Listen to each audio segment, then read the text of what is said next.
Ready.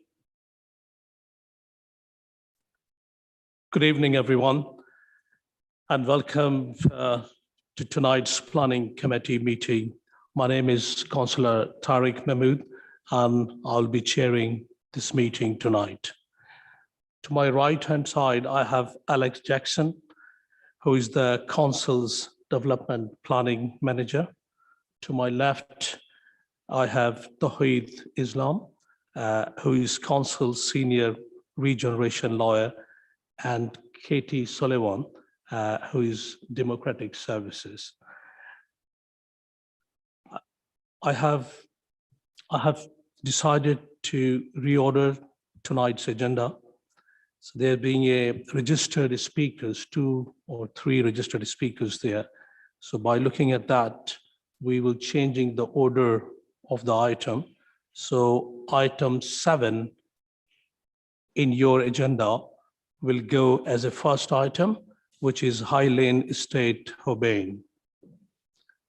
And item 10 in your agenda will go as a item 2, which is rear of 1 Golden Manor, Hanwell.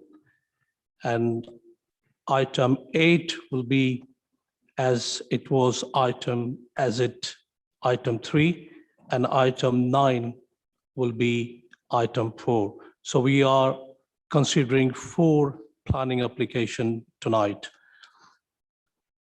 Before we formally move on to tonight's agenda item, I will ask the committee to introduce themselves, and I will start from Councillor Shahbaz Ahmed.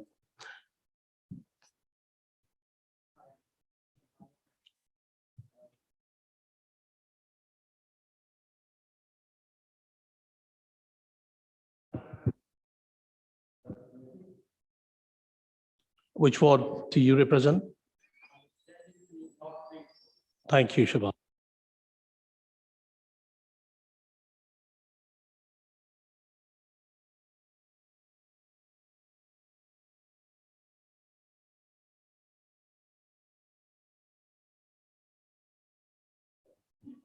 Keith, mics are not working. Mine's working, Chair. So is mine, Chair.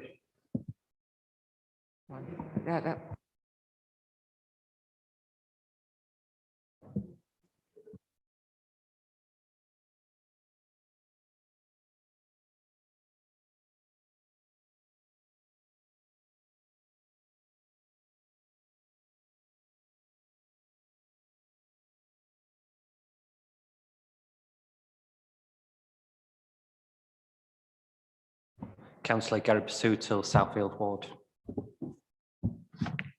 Councillor Seema Kumar, Ealing Broadway. Councillor Julian Gallant, Ealing Broadway. Councillor Julian Belgreen for Broadway. Councillor Miriam Rice, Northolt Mandeville.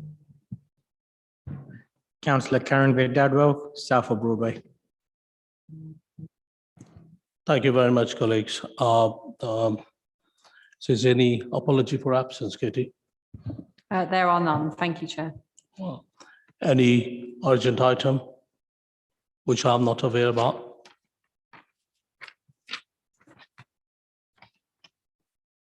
Any declaration of interest, which is not in my knowledge at the moment?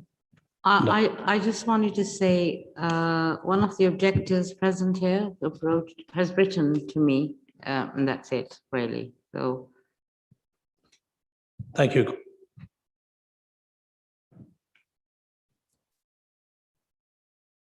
Any matter considered in private? No. So now we are coming on the minute of the last meeting. I have seen the minute and I don't see any problem with the minutes. Are we agreed on the minute, or is there anything you want to raise? Thank you. Agreed. As you all know that there is no site visit we have allowed so far, so we will be considering to site visit possibly in the future. So there was no site visit for this meeting. If all that cover, I will go straight to the item number 1, which High Lane Estate, Hobain, Hanwell, and Council Officer Tego. Tego, could I request to introduce that item, please? Thank you, Chair. And good evening, everyone. This is item 7 in your agenda. And it comprises a hybrid planning application for the regeneration of the High Lane Estate. The application seeks full planning permission for phase 1 and outline planning consent with all matters reserved for phases 2 and 3. The proposal before the members seeks to demolish all the existing buildings and redevelop the site to provide up to 505 new homes comprising of houses and flats in buildings between 3 and 6 stories in height, alongside a new cafe or shop, a new community center, a new road, landscaping, play space, and public realm improvements. A residents' ballot took place in 2018, whereby 90% of the voters voted in support of the comprehensive regeneration of the High Lane Estate. This application was submitted following this overwhelming residents' endorsement. Following an extensive consultation exercise, one single objection has been received from a local resident. This objection raised a wide range of concerns, but issues mentioned included concerns about the lack of detail of the later phases, the appearance, height, and proximity of the development, and impacts on privacy, sunlight, pollution, and traffic congestion.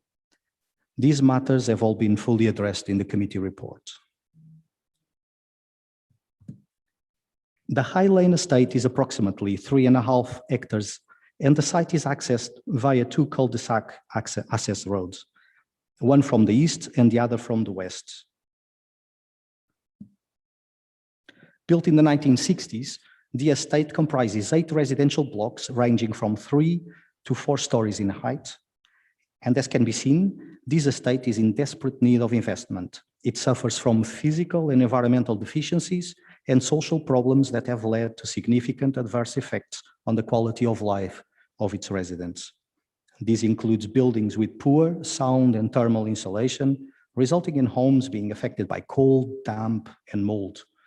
Many parts of the estate are poorly overlooked with very low levels of passive surveillance, which encourages antisocial behavior. The top center image shows the existing community facility to be replaced within phase 1.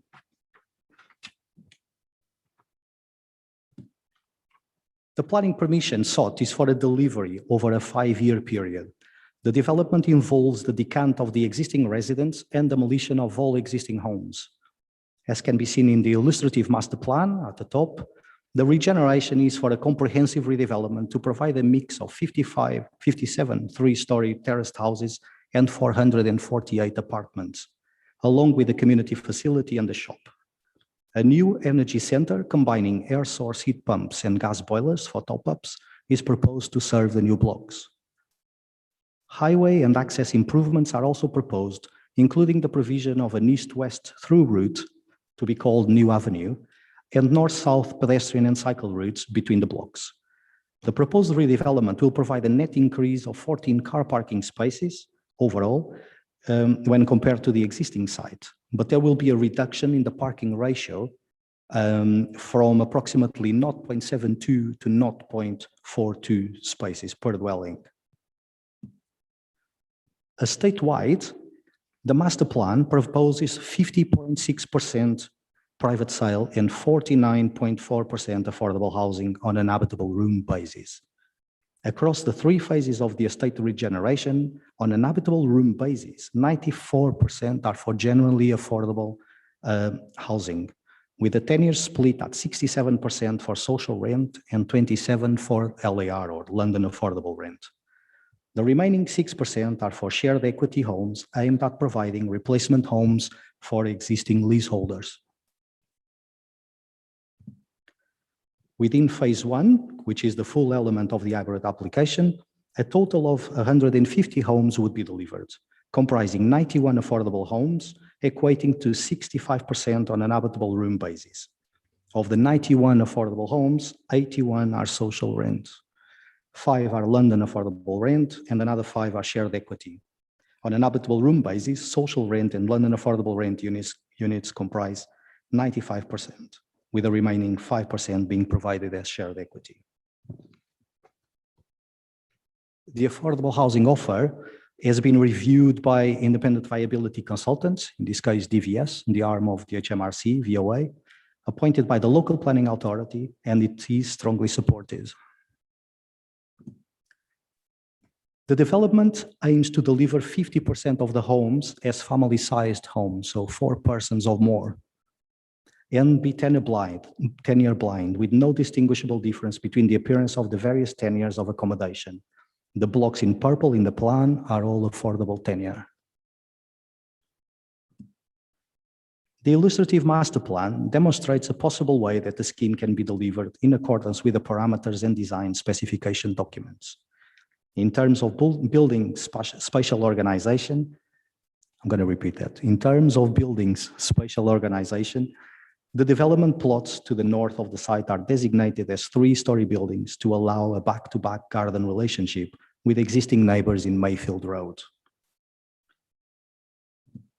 While the apartment blocks are laid out in a regimented formation oriented north-south and have a maximum building height of 6 stories at the center of the site. This then steps down to an intermediate zone that allows between 4 and 6 stories.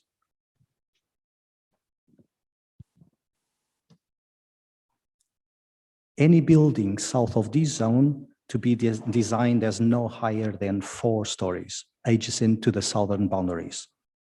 This is to respect the adjacent residential properties and to create a variation of architectural character around the site. The creation of new open spaces and enhanced public realm will promote coherent circulation and improve permeability through the site. The new avenue, that central spine road that we discussed, will promote east to west pedestrian and cycle connections between High Lane and Hanway Road.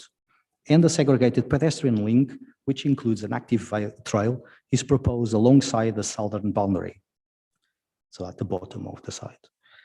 It is worth noting that the proposal is designed to slot into the surrounding neighborhood, completing the traditional east-west axis of surrounding street patterns, whilst delivering access in accordance with TfL's healthy street agenda. As such, the scheme aims to deliver high-quality public realm, which creates conditions for healthy lifestyles and active travel as an attractive and feasible mode for future site users.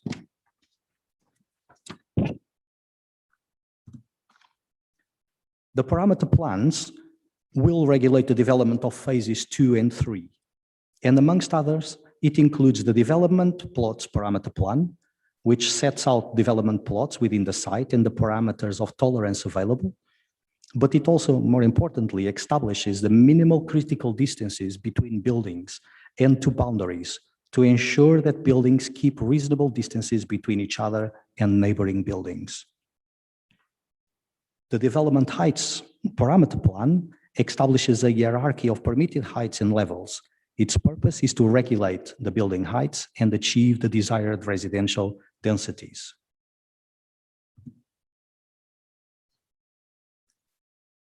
As mentioned, the detailed permission is sought for phase 1, which comprises 150 dwellings, of which 20 are new houses, a community space and a retail area. This phase follows the design principles of the master plan and stands as an example for future phases. This phase is located on the western end of the site and is instrumental to the regeneration of the estate, as it allows for the progressive decant of the existing households without the need for moving all the residents off the existing estate. Like the master plan principles, a row of houses would be laid out orthogonally or parallel to the blocks and with gardens to the northern boundary. Pitched roofs are proposed for the houses to establish a domestic form, with the ridge stepping up in pairs to follow the ground slope that rises towards the east. Dormers are provided in the roof to increase articulation and rhythm. All houses present doors along the main avenue, but end houses are accessed from communal open spaces to provide active frontages in all public areas and improve passive surveillance with no dead-end spaces. The apartment blocks are arranged in a north-south alignment, with all apartments having east-west views, some with dual aspect, but none being single aspect and north-facing. In terms of appearance, the blocks have been designed as a modern reinterpretation of the London Mansion block and are considered to be sculptural in form with variation and texture given to the elevations through the openings and balconies. From an urban design point of view, it is considered that the variety of massing and heights have been developed in response to the existing townscape context, and it is sensitive to the amenity of existing residents. The attention of the members is drawn to the comments of the design review panel, who have stated that this project has the makings of an exemplar for Ealing and further afield. All homes will meet nationally described space standards with minimum floor to ceiling heights of 2.5 meters, and conditions were imposed to ensure that 10% of the new homes are wheelchair user and 90% are wheelchair accessible. It is considered that the proposed design, appearance, and materials are visually harmonious and comprise a palette of robust materials combined with well-proportioned windows and door openings. The officer report concludes that the proposals are considered to accord with the relevant development plan policies.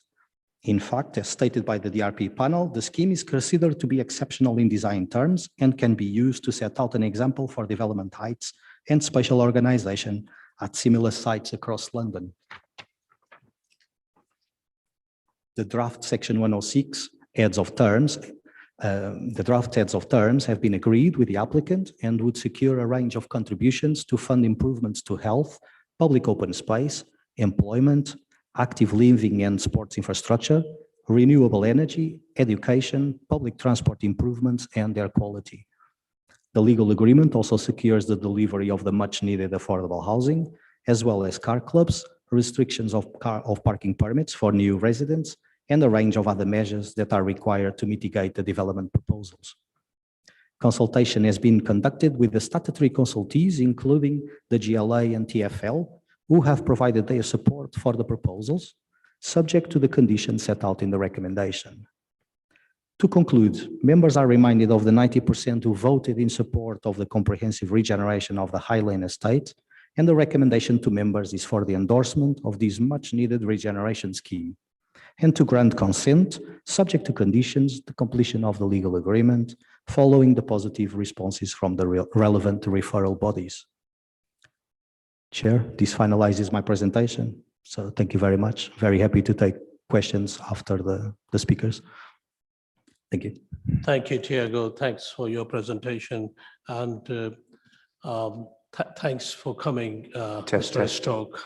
You have got 3 minutes. You have heard the presentation, and after 2 minutes, Katie will time, then she will remind you.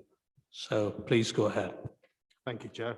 I'm a neighbour. I live in Studden Road next to the proposed the Highline estate, and I don't object in principle to it being redeveloped. Obviously needs it, and I'm pleased that in this instance my objections were noted by the council, although not for the first time. I've had no idea what the response to that was post this consultation process. The only point I'd like to make this evening is I'm surprised to hear anyone boasting that there was one objection when this public consultation period coincided exactly with the third national lockdown. Footfall past signs would obviously be reduced. People's minds, understandably, would be on other issues. Since April this year, Ealing Council has doubled the amount of time that the planning applications are considered, from 21 days upwards. And I would ask that the committee put this back out for consultation for another 21 days, so that local democracy is not eroded in this instance. It's a very big project. It will change lots of people's lives. It will change lots of environments and lots of areas. Let's do it properly. Let's not do our public consultation in a national lockdown. Thank you. Thank you, Mr. Stoke. It's long before 3 minutes, yeah.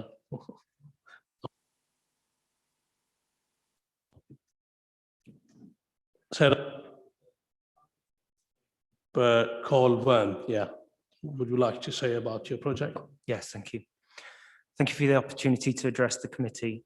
My name is Carl Van. I'm a partner at Pollard Thomas Edwards. PTE specialised in the design of homes and neighbourhoods, and over nearly 5 decades, we have worked with residents to transform more than 25 estates across the London boroughs.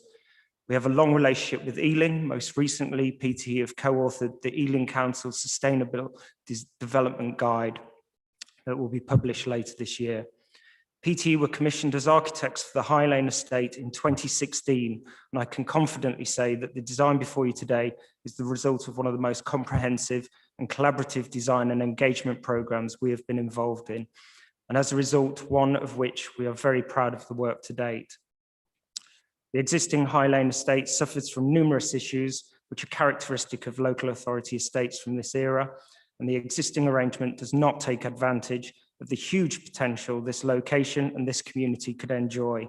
The estate is well located for amenities and public transport, and the established community here are diverse, friendly, actually great fun to work with, knowledgeable, and very engaged in shaping their future. The application we are seeking permission for this evening has been developed through extensive dialogue with the estate residents since 2017.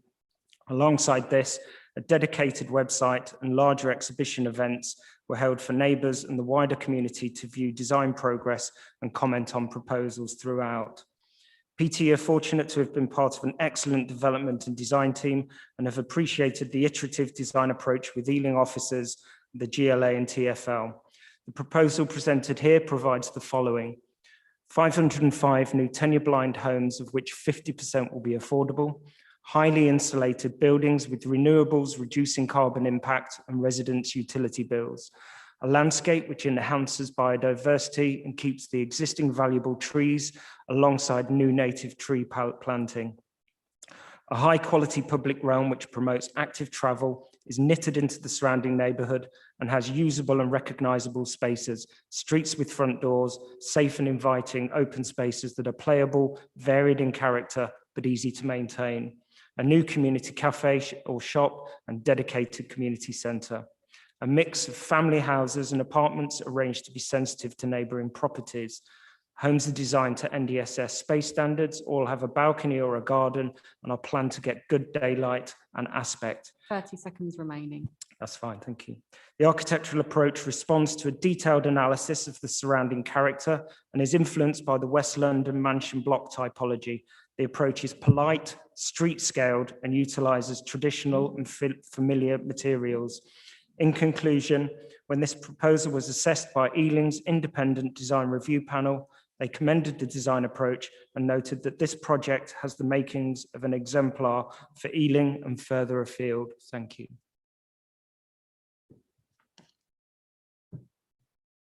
Thank you, Mr. Mann. Tiago, would you like to come back to the couple of points objector raising?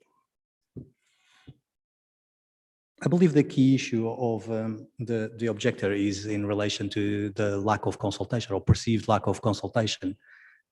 We indeed doubled the period of consultation for this application. It fell within the period of the confinement, when we were in isolation. We did the best we could to distribute and direct the site notices all over the surrounding streets as well as within the estate. But I would like also to reassure the objector that the application is in outline format for phases 2 and 3, which means that when those phases are developed in detail, they will require further consent from this planning committee, at which stage the council will do and carry out an additional consultation for each one of those phases. So further opportunities will be there to comment on the detailed design when it is known for those particular areas. I hope Thank that you, Tiago. responds. Now, I'm looking for any contribution or any clarification from members. So, Councillor Kumar. Thanks. Actually, the reason I put up my hand was because my question was also on the consultation period, the 6-week consultation period, and for such a large development, I wanted to know a little bit more. And Diego's actually mentioned what they did, but I don't, in my opinion, I don't think it was adequate considering the COVID situation, how many people were actually informed, how many even knew about it? Because for a huge development like this, there was only one objection, if I'm correct. And I understand that you're saying phase 2 and 3, there will be consulted, but it could be exactly the same thing. The process will not change, will it? And how will these people know what's happening to that area? I mean, there's some very good things there too, the improvements, but I think it is so important to consult with the people living in that area. It's not just a tiny 2-bed to 3-bed house. It is a pretty huge development. So I'd like some clarity on that. And I think I'll put in my second question as well, if I may. It's this, if you could explain the tenure, it says 50.6% and then 49.4%. I must admit, it's the first time I've seen a split like that. I'd just like an explanation on that. I couldn't understand it, and I'd like to understand it. Thank you. Diego. Thank you, Chair. I'll start with the first one, the consultation. I mean, I think in terms of the consultation, all we can reassure you is that we went beyond what is required by legislation. There is no requirement whatsoever to extend the period of the consultation and in fact double it. We have done that. The site notices were put around the site as they are normally put around the site, similar sites. I normally deal with a state region and the locations are very similar, or the distance between the notices is very similar. The site was also, the scheme was also advertised in the local press. And as the architect for the master planner for the scheme has indicated, consultation, not just of the estate residents, but all the surrounding residents, was carried out since 2017. So several years of engagement, in fact. So we are at the tail end of that process. I'm not sure I can provide any further reassurances than these in that respect. In terms of the affordable housing and the split, perhaps if I share my screen again.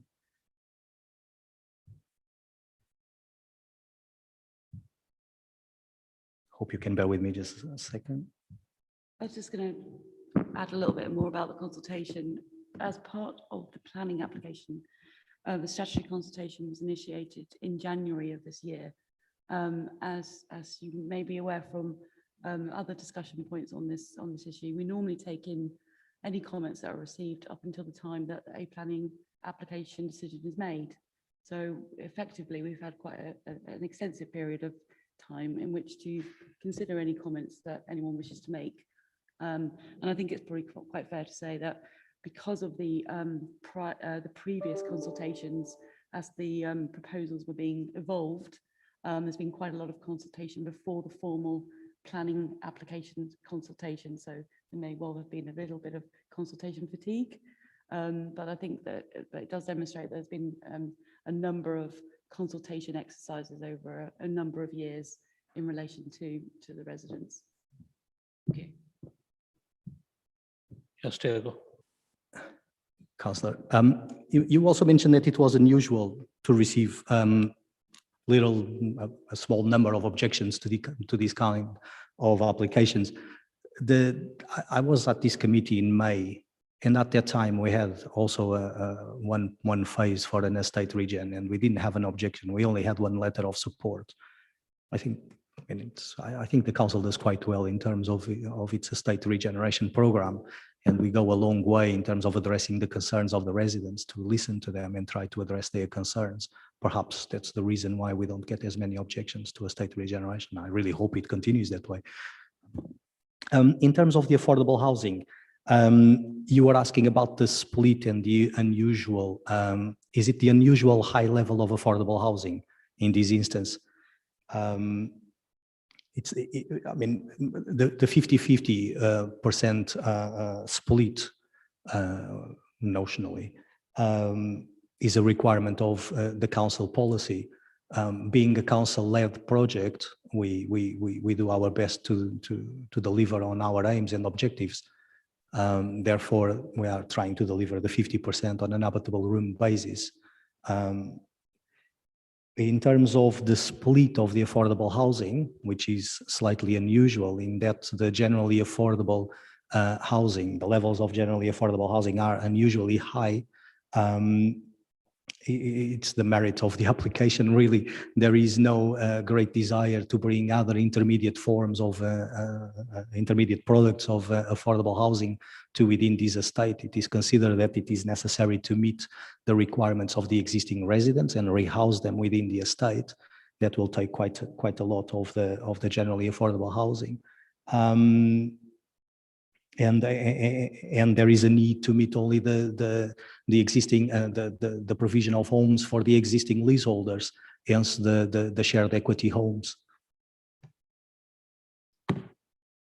Thank you, Chair. Councillor Gland. Thank you, Chair. Actually, the question I had has sort of been answered here, but a time of great stress now starts for the existing tenants and leaseholders, as we all know, and as we all know from other large estates that have been rebuilt.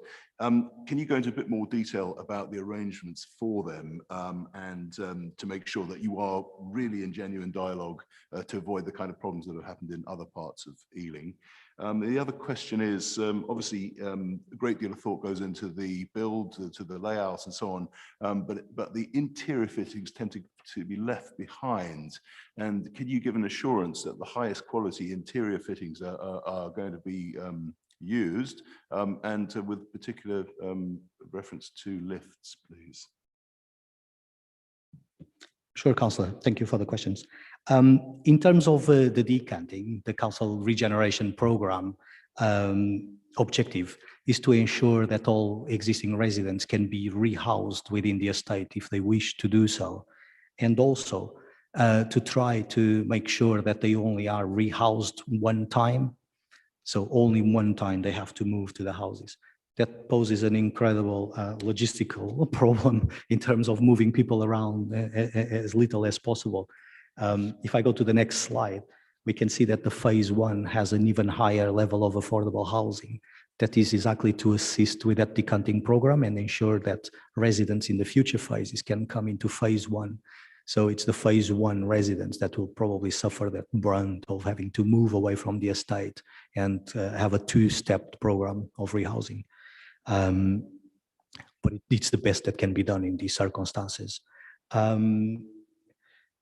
In terms of the internal fittings, I mean, the houses have to comply with current housing standards. Planning has so much control over those aspects, but obviously we are absolutely confident that the houses will be fitted with standard equipment as a minimum. We discussed at length the type of radiators or underfloor heating or other solutions like that that could go into the houses. But the insulation, thermal or noise insulation that will be provided, it will be of the highest standard. All the cores will be fire safe, and all the linings and the structure externally and internal will be designed and built to meet all those standards.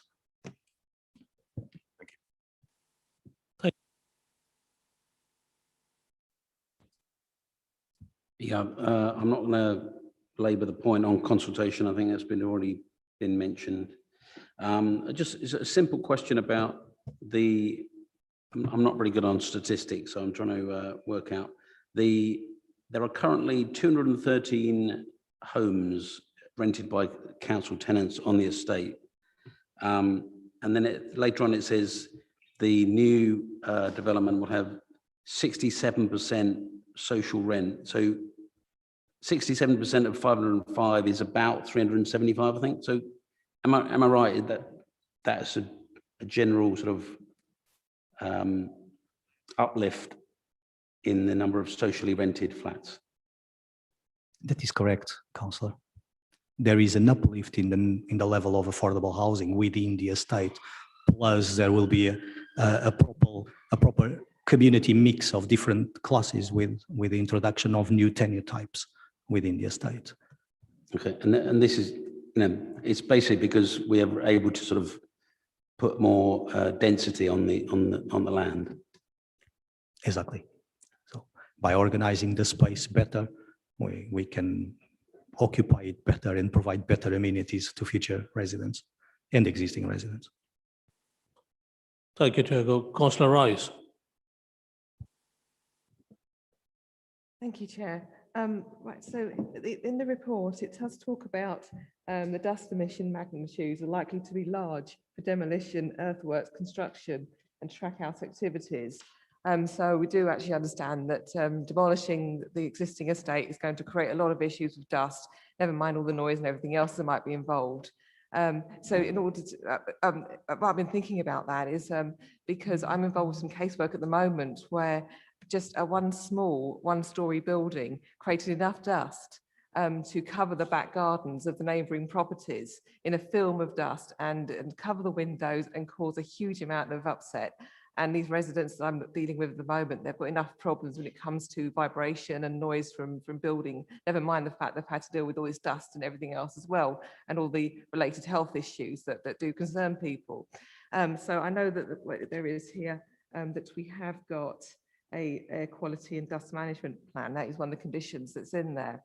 So I'm just really concerned to ensure that dust management plan really will cover the needs of the residents of the residents who actually move into the estate while it's being built, rebuilt, and also the surrounding residents as well. We just want to make sure that they're going to be well looked after. And so we just probably need some reassurance about what the plan involves, about this, how much we really can trust it, because the residents in the area will be given 21 days notice, I think, for when actually there will be demolition works going on.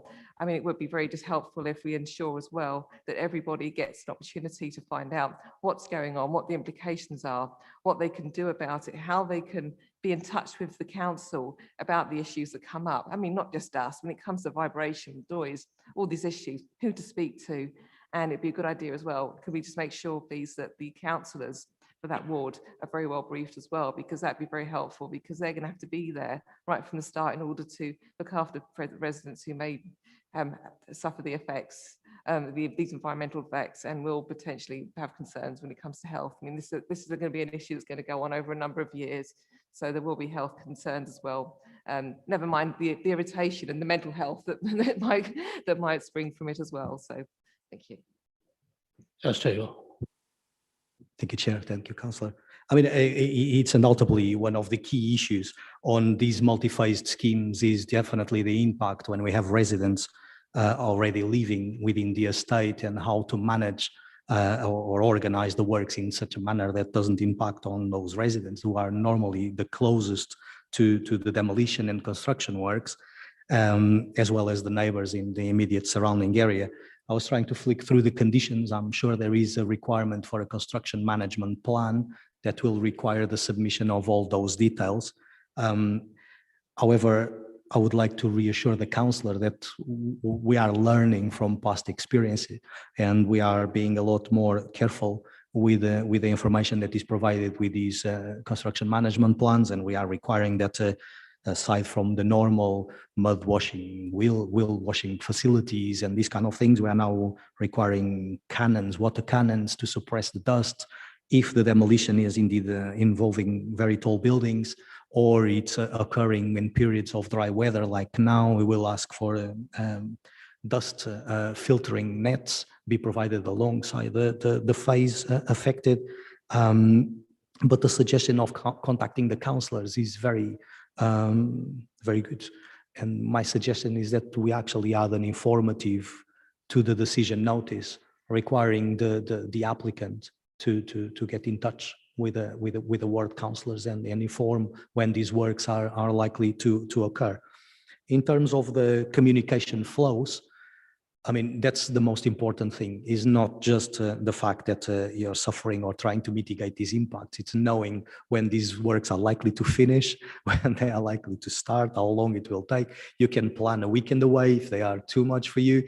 you can try to organize yourself around these things if you know in detail what's going on and if you know who you can contact to find out those details. So that's a very important component of the construction management plans. And if I may say so, I believe that the burden of that should be taken more by the contractors that actually do the works, be it the demolition contractors or the construction companies, because they have the power to act immediately when things are beyond what is reasonably expected in terms of impact on the neighbors as a result of those activities. So if the suggestion of the informative is sufficient, that's with the agreement of the chair, that's what I would probably recommend as an addition to the construction management plan condition that is already a requirement set out in the recommended decision notice.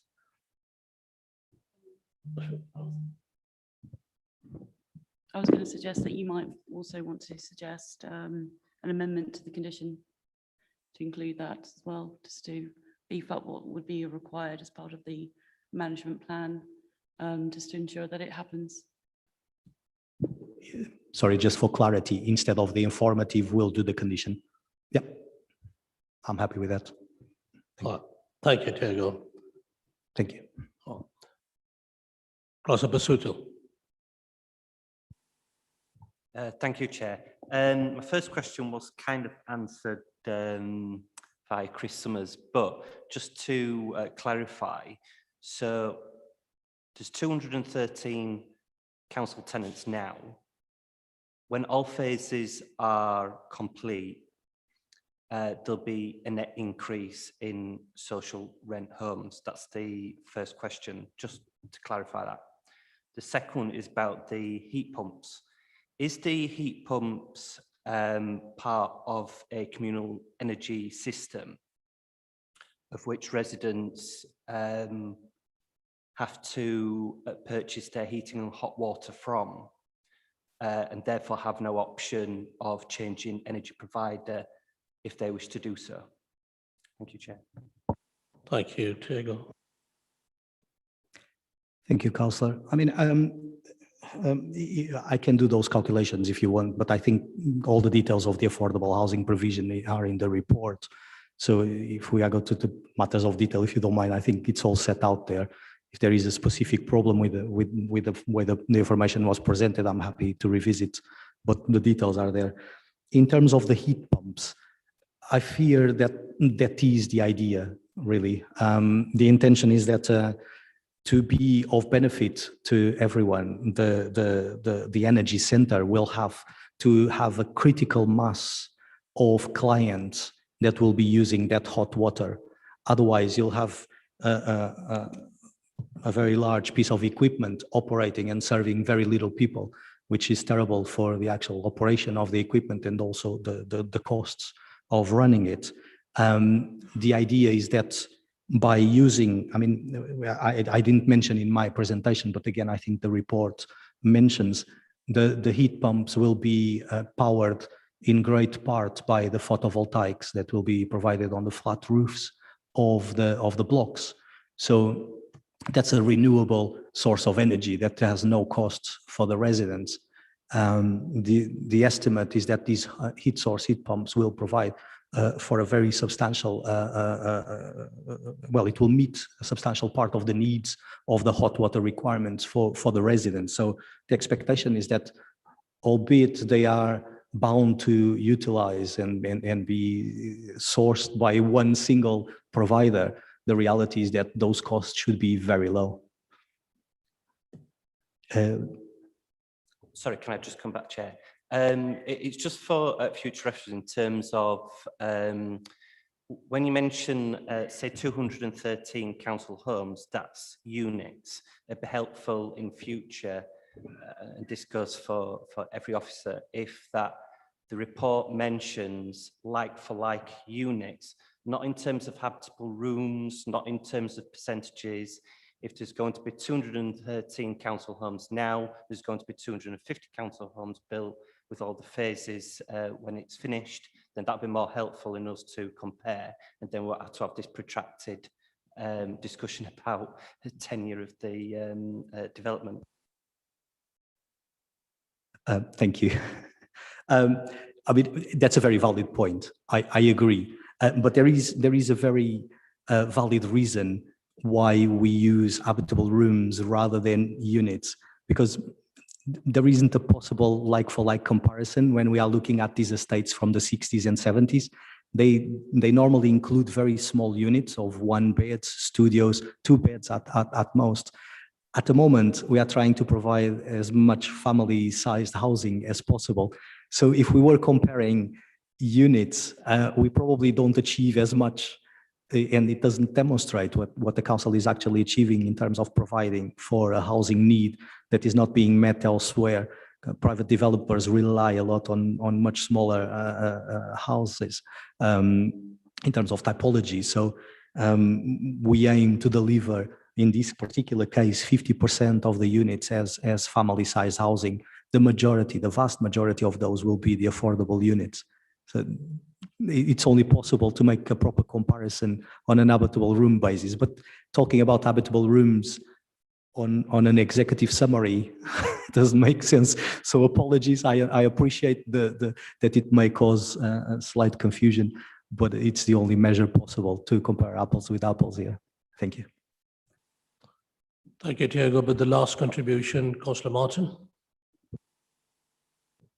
Thank you. To be honest, I was quite surprised to hear that the objector thought that there had been a lack of consultation, because I'm a resident of the same ward and I've been aware of this development for a few years now, and as well as the formal consultation process, which I know started quite a long time ago. I know that the local ward councillors have had sessions with residents, it's been raised at ward forums, and if I'd have thought this is one of the better schemes, to be honest, in terms of consultation. Having said that, of course, that isn't necessarily your perception. I would certainly recommend that you have a word with the ward councillors, because they'd be very interested in giving you whatever support that they can for the next 2 phases, if you think that there's not been enough on this phase. And then just turning back to the officer, I mean, that was a long time ago. I mean, we are talking about 2018 that we did the consultation. So when we talk about in the report, the period of 6 weeks, when did that happen? Can you tell me exactly what that was? Because it could be there's a disconnect between how long it's taken to get to that point. Thank you, Councillor. May I share? Yep. Well, I can't precise the date on the top of my head, but I think it was on the 6th of January or something along that date. Simply because the application was received just before Christmas, and we made a concerted effort of not consulting residents over the Christmas period. So we actually delayed to ensure that it wasn't catching any residents on holiday or not in their homes for that period. So we wanted to make sure that the children will be back in school, parents will be around, normal circulation as much as possible. And I think that at that time that we received the application, we did not expect that we were going to go into a lockdown again. It was just before the Christmas announcement. So, but we went ahead in January, beginning of January, 6 or something. Thank you, Diego, and thank you for your help, Councillor Martin, to Mr. Stoke. And Mr. Stoke, I'm sure you will get in touch with your councillor in terms of the coming phases. Yeah, and thanks for coming. So we have got enough debate on that item. So I will just go straight to vote. So those who are in favour of this proposal, can you raise the hand? And as we all know that we will add the condition as we agreed on that. So those who are in favor.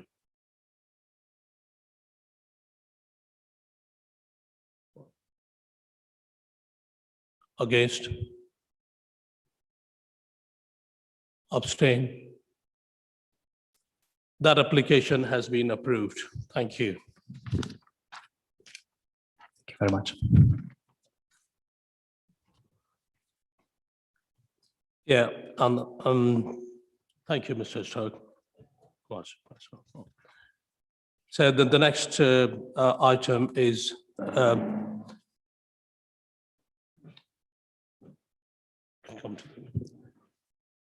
the rear of 1 Golden Manor, Hanwell, and our council planning officer, Emma Bunting, will introduce that item.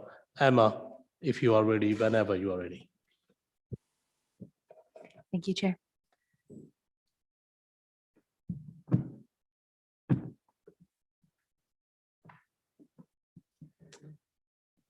This application, item 10 in your agenda, is for the rear of 1 Golden Manor, and it seeks the permission for the construction of a single-story dwelling house on a greenfield site located on the corner of Golden Manor and Alwyn Road.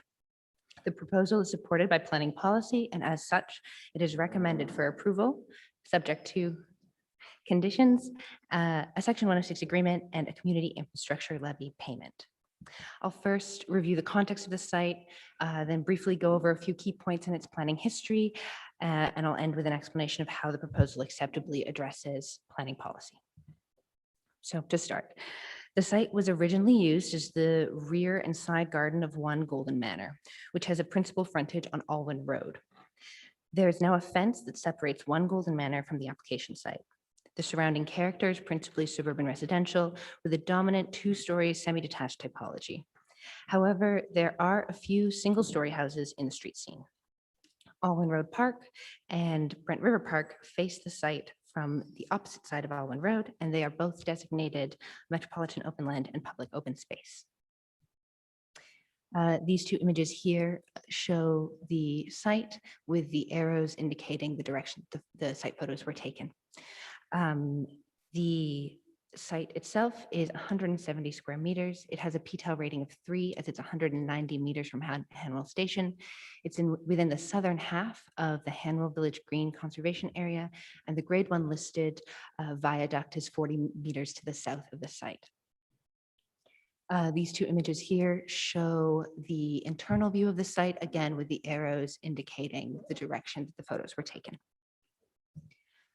2 larger schemes have been previously refused, and both have been appealed and dismissed. The first refused scheme, seen here, was for a 2-story dwelling house, while the second refused scheme, seen here, was more reminiscent of the current proposal with a single-story dwelling house.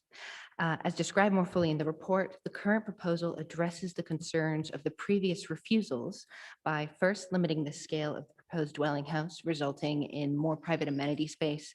It also reduces the boundary treatment along Alwyn Road and between the neighboring properties, and it facilitates more generous separations from surrounding properties. The current application proposes a single-story detached dwelling house over basement with access primarily to Alwyn Road. The home would be a 2-bedroom, 4-person property constructed in brick to match the surrounding conservation area. The proposed dwelling house would have a pitched roof above the reception element, while kitchen and dining space would have a flat roof, of which the majority would be below street level. The lower ground subterranean level would have 2 bedrooms, a study, and a bathroom. With regard to the proposed development's impact on the character of the conservation area, its subtle design and screened front elevation would minimize its appearance when within the street scene, while the quantum of development would only be visible from the first floors of the immediately adjoining properties, seen through this bird's eye view here. This would maintain the appearance of spaciousness from ground floor level when you're along the public footway. The proposed dwelling house, by way of its limited scale, mass, and placement within the street scene, would be in accordance with the MPPF, the design and heritage policies within the London Plan, Ealing's Development Management DPD, and the Hanwell Village Green Conservation Area Management Plan and Appraisal. Examining the quality of the residential development provided, the living space and private outdoor amenity space would meet and exceed both national guidance and standards set out within policy D6 of the London Plan, as seen here with the ground floor plan and here with the basement plan. Considering the impacts on neighboring occupiers, the proposed development would be moderately set back from all surrounding properties. Most importantly, as seen through the provided sections, this section here faces from Alwyn Road towards the proposed development, and this section here is from within the rear garden of number 3. The majority of the mass and bulk of the proposed dwelling house would be set below the top of the 1.9 meter boundary treatment, protecting adjacent occupants and users from a loss of light, privacy, and overlooking. Additional planning matters which support this application are its status as a car-free development, its protection of on-site and adjacent trees, its placement within flood zone 1, which has a low probability of both fluvial and surface water flooding. To conclude, the principle of a residential development in a residential area with good transportation links is supported, while the design and appearance of the proposed dwelling house create a low impact appearance on the surrounding street scene. It would be sited on an uncharacteristically large green site, limiting the quantum of development. Additionally, it would have a moderate setback from the public walkway along a street scene with a varied building line. Its semi-subterranean construction and subtle boundary treatment would also contribute to its low impact visual appearance. The private amenity space and housing quality comply with the national standards and the London Plan. Additionally, its limited height and setbacks from surrounding properties will protect from a loss of adjoining residential amenity. It is therefore recommended for approval, subject to conditions and a legal agreement restricting parking permits. I'd also like to draw members' attention to the briefing notes. Thank you, Chair. Thank you, Emma. Thank you for introducing that one. We have got objector here, Ms. Janet Groves. You have got 3 minutes and I just want to get the presentation up and then I'll start. okay. All right. Okay. So Keith, whenever you are ready. The Planning Inspectorate has dismissed 2 previous applications and the reasons applied to this proposal, which contravene 6 planning policies. The Hanwell Village Green Conservation Area appraisal states new developments will be permitted providing they are well related to the existing character of the area in terms of architectural quality and green setting. Overdevelopment will be resisted and existing gardens will preferably be maintained. The garden of One Golden Manor would be used as 2 small entities with a new build comprising 2 linked conspicuous houses occupying 70% of the plot. These are not garden outbuildings, but cramped living spaces. With construction totaling 95%, there is 0 outdoor green space. There are no small 2-bed houses with no front gardens, flat sedum roofs, and tiny concrete rear gardens in the conservation area. No housing on back gardens exists, and if approved, will fail to preserve the appearance where large houses occupy substantial plots. Also, the London Plan policy only allows for development on brownfield land. The house is highly visible opposite a public garden and the Warncliffe Viaduct and would be significantly further forward than the building line. The overbearing pitch roof will loom 2 meters above street level, and the 2-story house, an odd shape with an extra flat green roof, disrupts the corridor of back gardens. And despite a higher fence, the house is more prominent in the street with a loss of spaciousness. There will be a terrible sense of enclosure as the house is less than 1 meter from 2 neighbors. With an immense pitch roof, it will reduce sunlight, privacy, and increase noise. And this overdevelopment is enhanced by a huge 5-meter basement. Most of the substantial greenery will be destroyed. And with Ealing's climate emergency, this is not healthy amenity. Also, the London Plan's principle of no net loss of overall green cover for new builds will be breached. The front garden is consumed by bins and cycle storage, and the rear raised patio with no play space is totally inadequate for families. The current One Golden Manor house, now with a minute garden, will overshadow the patio of the new build, limiting their daylight. The proposed design is poor quality, which detracts from the continuous local pattern and looks like a clumsy garage and a billiard table. 30 seconds remaining. Basement bedrooms and a study with no windows and no good amenity, light wells and no substitute for daylight, and you cannot ventilate rooms in the summer. And with a stream running below Golden Manor, the development would cause flooding to 5 basements and damaged tree roots. A small 2-bed house with no green space is not sufficient quality provision to outweigh the harm. Hamill's development strategy 2026 is to increase housing by 2%, and there are 10 units being built within a 2-minute walk. It is out of keeping with the conservation area failing to preserve or enhance its character, and it will set a precedent for future backland housing. Please dismiss this application and give us a conservation area that everyone in Ealing can be proud of for generations to come. Thank you. Thank you, Ms. Gross. On behalf of applicant, Mr. Ambo. Thank you, Chair, for letting me speak on behalf of my sister. My sister wants to build her family home. She recognises that there's concerns, and we do realise everyone in the community is not supportive of this proposal. It's a site that has been subdivided, and our approach is to provide a sensitive design. This is a modest home, which means that my sister will be able to live back in the area where she wants to live and be part of that community again. She has taken on board the comments which has been made previously and had taken a completely different approach to the previous owners and understand why it had been refused. My sister's current scheme addresses all those concerns and addresses all material planning considerations generated by the application, including the comments made by the inspectorate in the inspectorate's report dated December 2020, paragraph 9. There would be benefits from a development proposed. It would deliver an additional unit of housing, which is an objective of both local and national policy. The appeal site is in a sustainable location. It would bring an active use to a vacant site that has been severed from the host dwelling. The proposed house would have a sedum green roof in order to maintain the gap. The officer's unequivocal recommendation for an approval subject to the S106 agreement for the reinstatement of the drop curb and pavement as documented in the 8,000-word officer's delegated report. My sister has created a great house which is sensitive design and subservient, which respects the conservation area, also the street scene. This is a modest home. That means that my sister will be able to live back in the area where she wants to live and be part of the Hanwellian community again.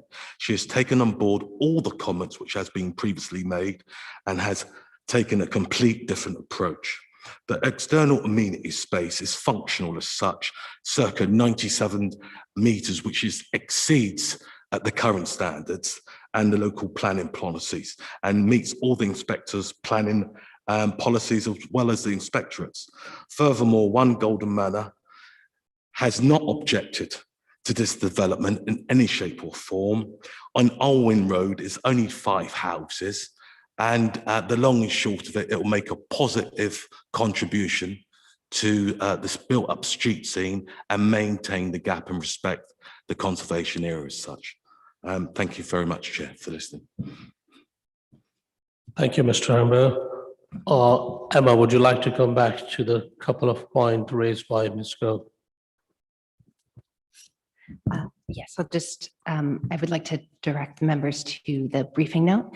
And if I may just share my screen one more time. Thank you.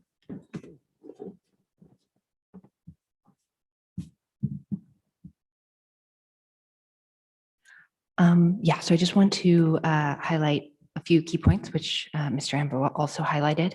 The outdoor recreational space is not 0, it's 97 square meters, which again is exceeds both national space standards and the London Plan Policy, as well as the 50 meters required by the Ealing DPD under Policy 7D. I would also like to point out that the London Plan Policy H2, which specifies small sites, doesn't require them to just be brownfield land, which is also clarified in the MPPF on page 71. Which says that previously developed land can be acceptable for development if the land is in a residential garden in part of its definition for previously developed land. I would also like to point out on in the briefing note as well, the basement isn't 5 meters deep, it's 3.6 meters deep. Yeah, I think those are the main points to come back on for that. Thank you, Chair. Thank you, Emma. Now looking for contribution and debate from the members. Councillor Martin. So, Chair, I'm just going to ask a couple of questions at this stage. I might come back later when we have the debate. Just the officers. As I'm sure you're aware, it's in the paperwork. This schemes on this site have been rejected twice before. Some of us have been on those committees that rejected them previously. You've described this development as a low impact appearance, and obviously it's shorter. Is that all we're talking about when we're talking about low impact appearance? That's my first question. And my second one is, I understand what the objector says when she talks about having no outdoor space, because when you look at the plans that you had up, it did seem to be surrounding space. It wasn't very obvious that there was a garden, and it just looked like, if you like, almost like amenity space in terms of moving around, rather than there being outdoor space in the tradition of that particular area, which is an area that's characterised probably by having very large gardens. So perhaps you can clarify that. We're also, I think we're maybe all a little bit confused about the roof, and if we're talking about that is your amenity space as well. Thanks.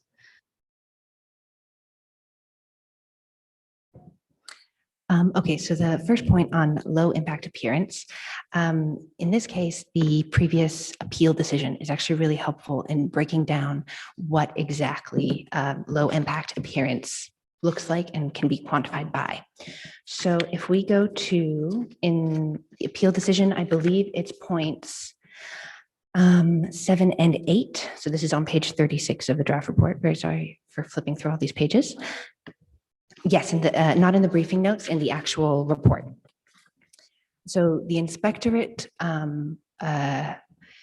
broke down what low impact appearance looks like into 2 categories. The first is what it looks like from the street. If you're standing on the sidewalk, what does the boundary treatment look like, and how much of the dwelling house can you actually see? The second is, what would the impact of the appearance be if you were in the first floors of the 3 surrounding properties? So in point 7, the planning inspectorate said specifically that the harm came from the extreme prominence of the previous boundary treatment. So I'm just going to quickly flip through here to show you what it looked like before. Here we are. So you can see here that it's, this is the top drawing. You can see here that the boundary treatment is bisected by the bricked pillars and is much higher than the existing boundary treatment on either side at number 1 and number 2. If we go to what the boundary treatment looks like right now, they've completely aligned the boundary treatment with what exists. They've made it's the height of what is generally permitted at 1.9 meters, and this has significantly reduced the visual impact from the street scene, and that's one of the major reasons for refusal in the previous appeal. Point 8 in the appeal goes on to identify the second point of impact, which is that aerial view. And you can see that the inspector says that because this impact is so localized, it is only from the 3 properties that can look down into the site. This is a low impact appearance because it doesn't affect the entirety of the conservation area. And I think that very logically breaks down why this proposal is more acceptable in terms of low impact appearance. Regarding outdoor amenity space, so here we have the ground floor plan. So you can see in this, is that clear for everyone? Is that a little small? I'm sorry about the size. So you can see in the top right section of the plan, that's a rear garden space, which then comes down some steps into these rear garden spaces. Planning policies for amenity space of this type of development don't necessarily require that it has to all be grassed space, just that it is outdoors and private.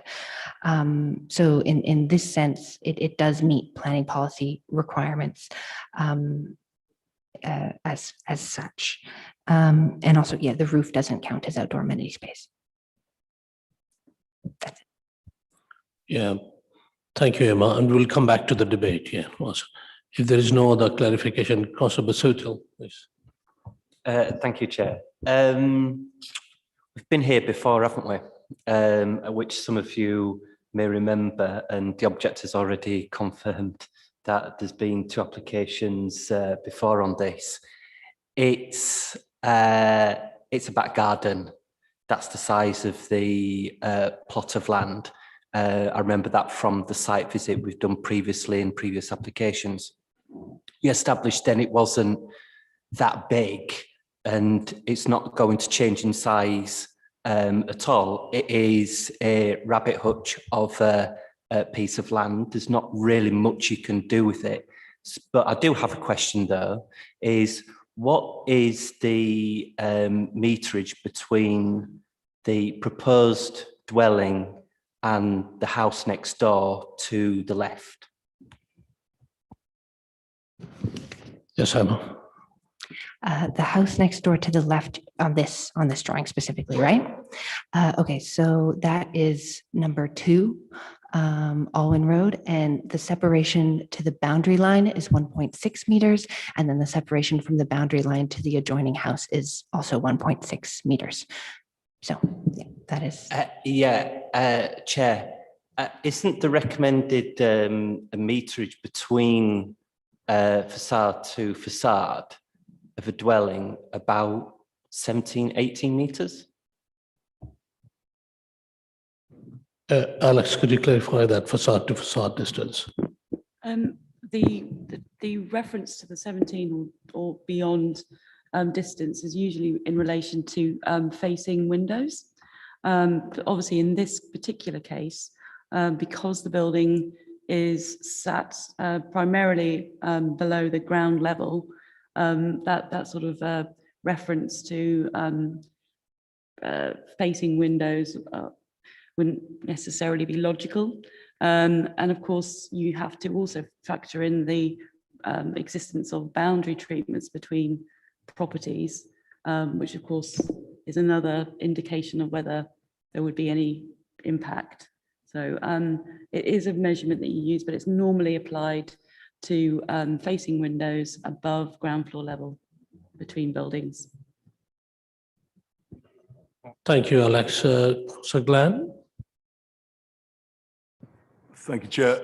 I'd like to come back in when it goes to debate. Just one question, and it may be answered, and excuse me if it is. The fence that separates the property from Alwyn Road, is that a permanent thing? Does it have to be maintained like that, or can it be breached, or can openings be made into it? That's my question. Yes, the boundary treatment has to be retained as per the plans, and that is conditioned. If we just go to the 1 second, here we are. This section here is a rolling gate. So the section in front of the house, and that's how people would enter and exit the property. So it would be flush and completely consistent across in terms of height and color and materials, but that would be the opening component just in front of where that man with the bicycle is. Thank you. Thank you, Emma. Councillor Didwell. Thank you, Chair. Just a few questions. Firstly, as it's a basement effectively for the habitable spaces, are the light wells sufficient for natural light? Also, light wells don't offer ventilation, and as it's hot outside right now, everyone's got their windows open. What's the consideration for natural ventilation? And also, sort of on that point, fire safety. Should, God forbid, something happen in the basement, what are the requirements of provision for escape in the event of a fire from a basement effectively? Yes, Emma. So on the topic of natural light, the applicant went through an independent consultant who confirmed that access to natural light in both the basement and upstairs meets all requirements. In regards to ventilation, this was also determined to be adequate. Fire regulations, I might have to defer to Alex if she knows what fire regulations would be for this kind of development. So Alex, whenever you are ready. Yes. There will be new fire regulations coming out this summer, and it may well obviously capture some of these other smaller items. Obviously, in accordance with any new development, it would need to obviously accord with the basic standards that already apply. And I can't see any particular reason why a proposal which includes a ground and basement level wouldn't be able to meet those requirements. Obviously, there's been quite a lot of focus obviously on building requirements on taller buildings, and this is obviously the opposite. So I think it could be all achievable. It does come down to the more internal detailed design in terms of sprinkler systems and alarms and things like that as well.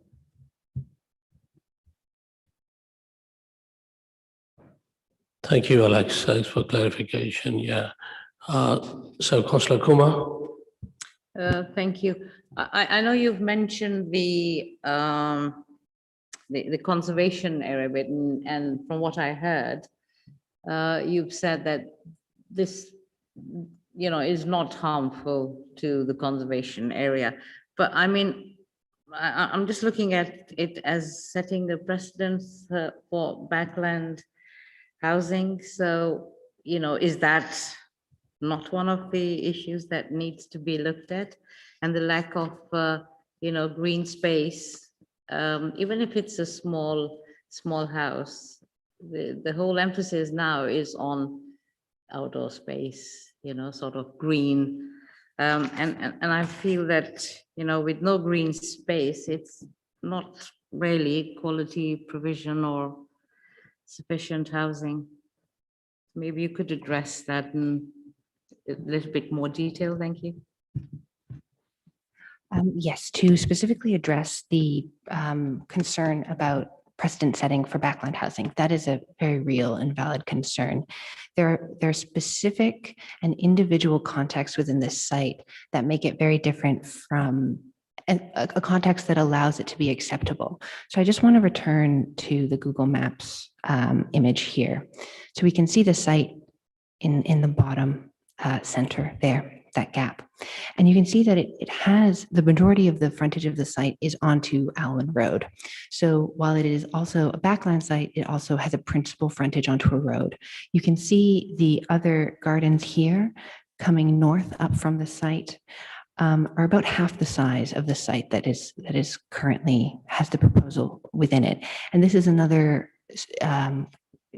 specific context-based reason why this is acceptable, because it's an above average size and it's not a specifically rear site. It has a principal frontage onto a road, which makes it more acceptable. Yes, I think those are kind of the two key points that, based on the context of this site, why it would be an appropriate development. Councillor Rice.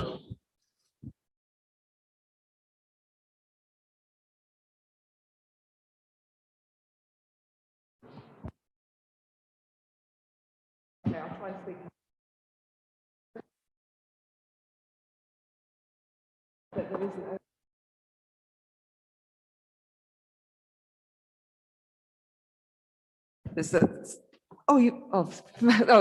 he's got a magic touch. Thank you. I don't know why it didn't work for me. Yes, because it just does defy logic. You just think a large basement area would create potential problems for neighbouring properties. And it does mention about there being a stream. And of course, I mean, these days we are in very unpredictable times because we might think that there's very little chance of flood because it doesn't really happen very often in that area. But I mean, I work in Hampstead, last week I was soaked through trying to walk through puddles that turn into massive floods during the evening. So it can take you by surprise a bit. Things are changeable. So why is it that we're so confident that it won't actually be a potential problem? Thank you. So I've actually put a slide in about this. If you give me 1 second. So this is the database that we use to determine flood risk here, and you can see that it is in Zone 1, which is a zone for minor flood risks. I would also, it's a section in the report. If I just flip to it very quickly.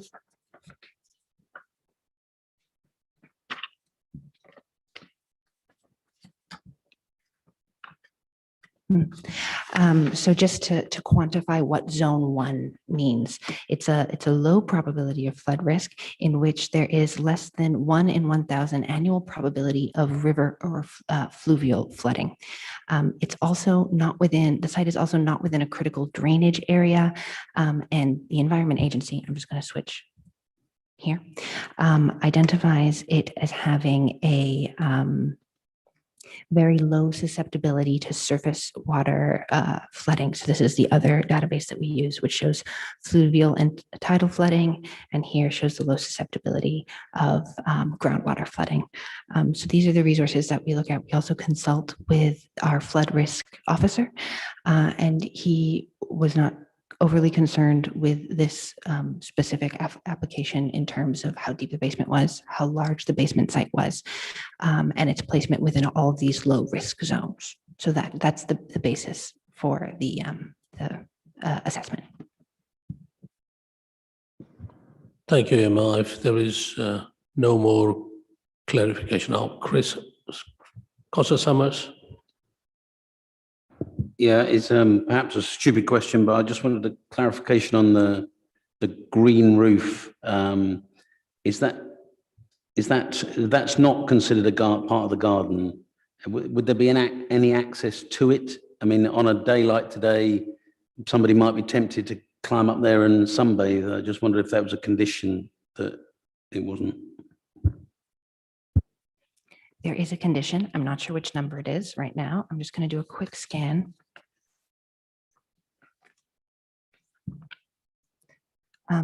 Yeah, so it's condition number 10. No part of the roof shall be used or altered to form a balcony, roof garden, roof terrace, or similar amenity area. So it is conditioned in condition 10 that it will not be used as amenity space. Thank you, Emma. So is there any more clarification or anything you wanted to clarify with the officer before we go to debate? No. Councillor Martin, would you like? Oh, okay. So there is no indication. So, oh, Councillor Bell, please. Sorry. Yeah, I've listened carefully to both the objectors' reasons for us to refuse this, but also listened to the officer's response. And it seems to me that the officer response does actually meet the kind of objections that were made, and therefore, you know, on the grounds that there is some garden amenity space. It's not massive, but there is some. Also that it does have that frontage on Alwyn Road, that again makes it different from garden development in general. And again, we don't have a kind of policy on garden grabbing as such. We never have done. And we look at individual cases on their merit. And the other issues about proximity to other neighbours have been answered. Conformity to the London plan has been answered. So I'm minded to support.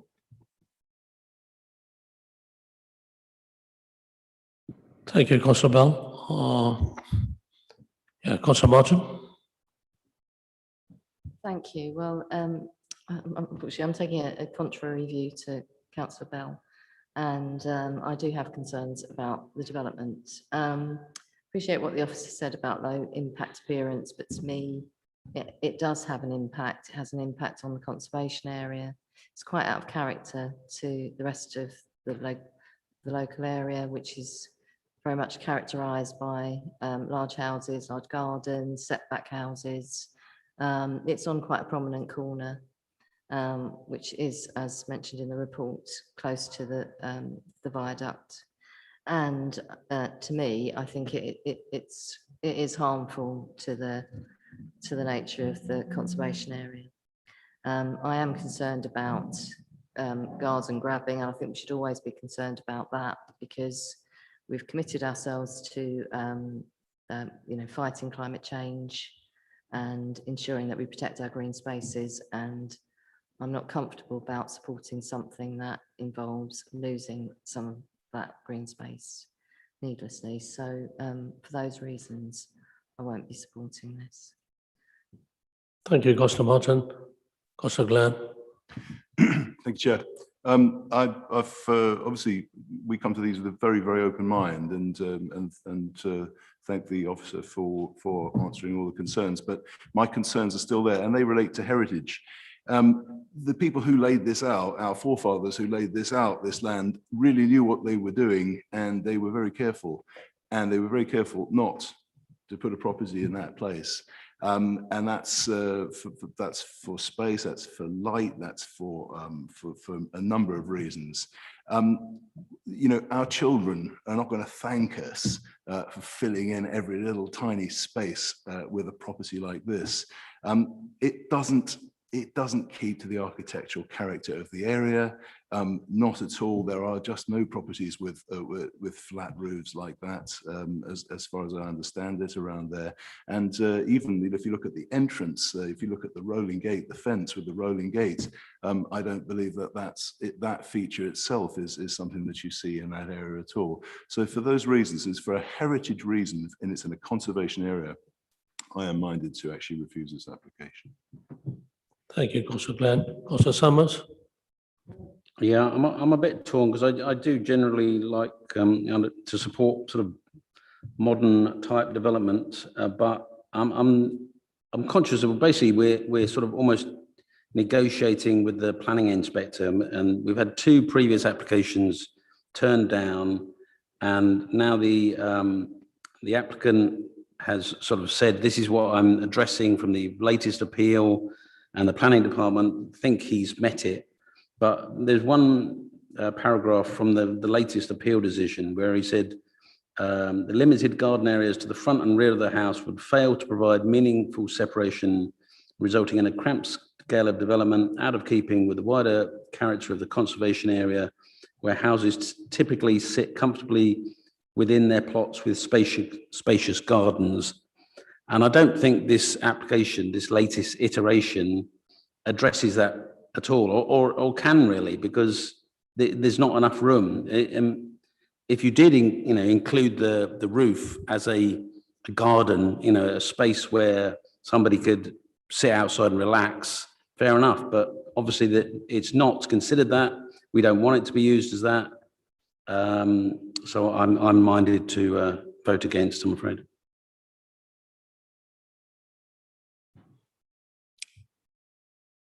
Yes, Paul. Thank you, Chair. Yes, I was on the committee when we discussed one of the previous applications for this, and I went on the site visit. And I remember thinking, this is a very difficult site. It's quite small. It's very close. You're building something that's very close to neighbouring properties, and it's also in quite a prominent position in a conservation area. So that raises a whole load of issues as well. And I did think, well, if there's an architect that can come up with a scheme that can meet all of these requirements, then they're going to deserve some sort of award. I can see here that they've had a good sort of go. I mean, it's certainly quite an unusual sort of innovative sort of design. But even so, I think that the task of sort of trying to square the circle of coming up with a decent development in this site is pretty close to impossible, really. And it just doesn't. I mean, looking at those pictures of a a blank fence with a little bit of a roof peeking over the top. Well, I guess that's sort of low impact. It is literally low. I mean, a lot of it is below ground, but I mean, it doesn't really enhance the character of the conservation area, does it? I just don't think. And so, I'm afraid I'm inclined to sort of vote against this one as well. Thank you, Mr. Councillor Conlon. Is there any other contribution or deliberation? Now, we have got very interesting and in-depth debate on that. And I think we need to conclude that item. I would like to see the members who are supporting that application.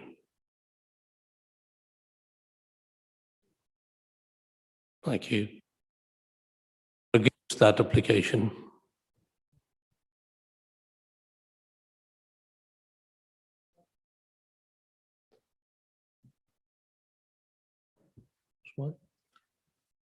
Abstain.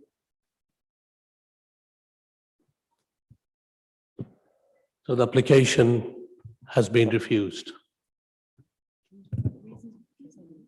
Sorry? The reasons.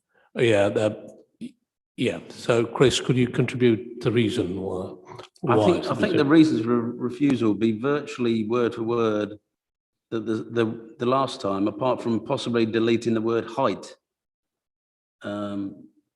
But nothing much else has changed from the reasons for refusal.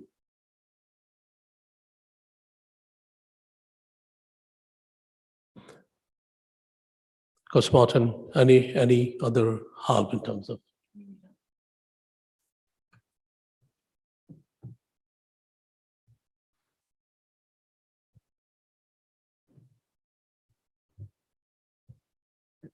You got the page number? Chris, yeah.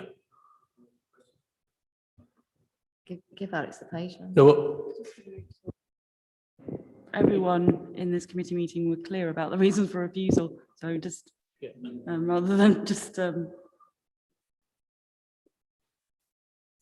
if you,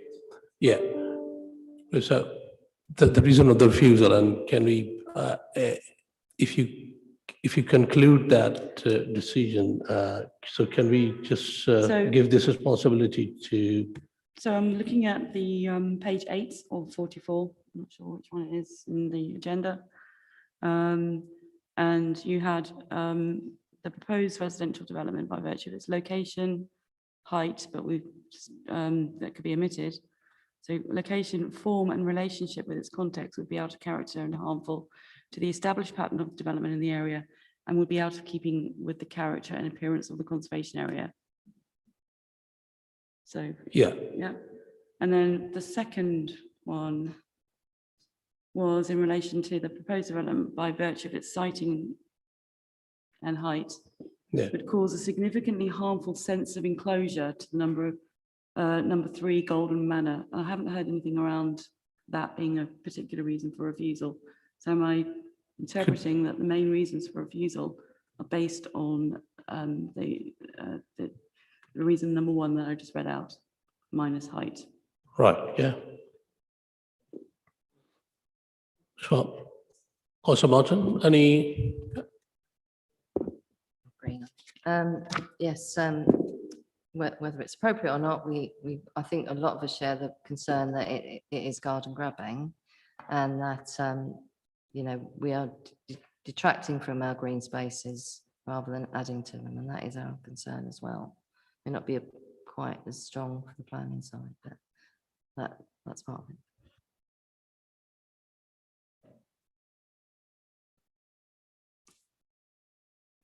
Okay, so the later on, can we just, in terms of reason, and Alex, you heard the debate from the members, so could you just give this? Yeah, I mean, got the gist of the reasons for refusal. I think in such circumstances, what we would normally do is liaise on the precise wording of the reasons with the chair. if that's Yeah. okay, and that would be delegated to agree. If you agree with But this. we need to be careful about the reasons. So I will work with Alex and see what the reasons are we could get from the debate, and we will put as a reason of refusal. Are you agreed on that? Thank you so much. So this application has been refused. So now we are going item 3. Thanks for objectors and thanks for applicant.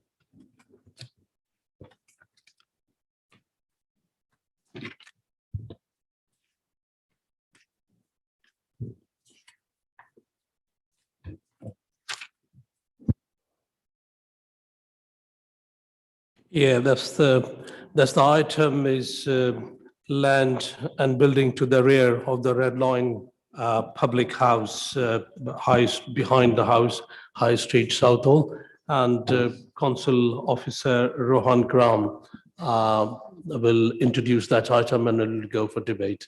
Rohan, all is yours. Thank you. Sorry. Thank you, Chair, and good evening, councillors. My name is Rowan Graham. I'm here to introduce and take any questions regarding item number 8 tonight, being the Section 73 minor material amendment application to the site known as Land and Buildings to the rear of the Red Lion Public House, Southall. I'm sure some of you may be familiar with the subject site.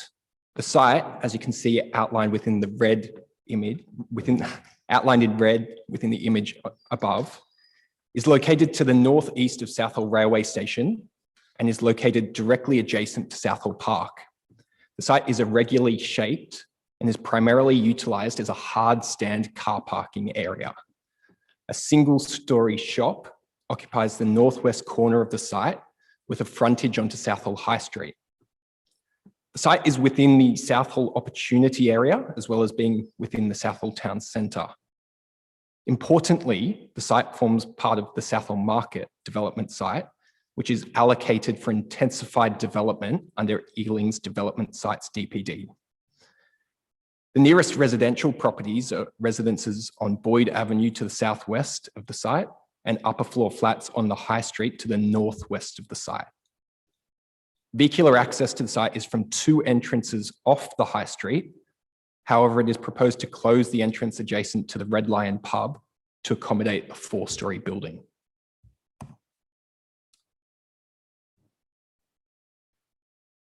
The original planning permission sought approval for the redevelopment of the subject site into 149 residential dwellings across 3 buildings. 1 commercial tenancy was approved on the ground floor fronting the High Street. The approved scheme is shown on the slide above. This application was reported to the Planning Committee in February 2020, and following referral to the GLA and the agreement to a Section 106, the decision notice was issued in March 2021. No works have commenced on the site. So the applicant began pre-application processes with council staff in early 2021 in order to refine the design of the scheme on site. This has led to the preparation and lodgement of this Section 73 minor material amendment application. Specifically, as shown above, the proposal seeks approval for a minor material amendment relating to design refinements to the massing and facade design, reduction in size of the commercial unit by 37 square metres, an amendment to the mix of residential units to reduce the number of studios and 2-bedroom units, and to increase the number of 1-bedroom and 3-bedroom units, a reduction in height of Block B by 1.5 floors, and a subsequent increase to the height of Block C by 1.5 floors, effectively transferring the height. The building entrances for buildings B and C would be relocated with access from the central courtyard, which I will show you later. And furthermore, the cycle storage, which was originally located in outbuildings within the private amenity space, would be relocated within the buildings. Whilst this report has undertaken an assessment of the whole proposal, specific consideration has been given to the existing planning permission and there has been a focus upon the matters proposed to be amended, being those listed here. So government guidance on minor material amendments does not define what changes may be treated as a minor material amendment. As a Section 73 minor material amendment application, the proposal has been assessed against Council's protocol for minor material amendments following a grant of planning permission.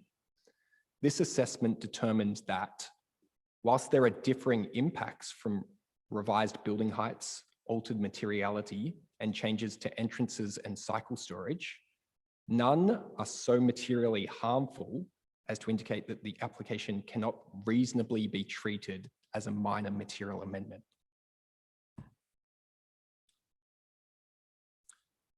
So in terms of design, the applicants began the process with a desire to enhance the overall scheme for this site, given its prominent location on the edge of Southall Park. The buildings were to be repositioned and massing refined to better respond to the context by increasing the views towards and providing a better backdrop to Southall Park. The buildings would be more complementary to one another with a more ordered approach and consistent materiality. You can see this revised approach within this imagery, particularly when compared with the former scheme.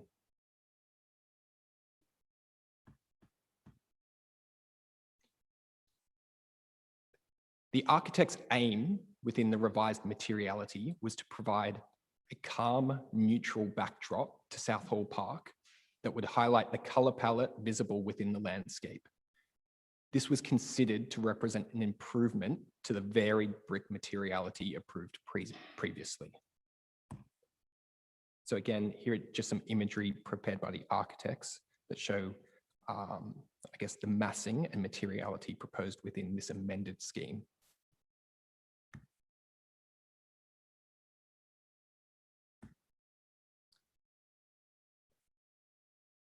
The proposal seeks a development of a similar scale whilst refining the overall massing of the two taller buildings.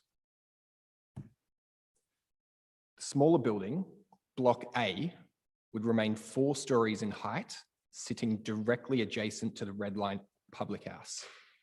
Given that this height remains unchanged, this element was considered acceptable. As you can see within this image, the materiality would be refined to the more neutral palette that is proposed across the whole scheme.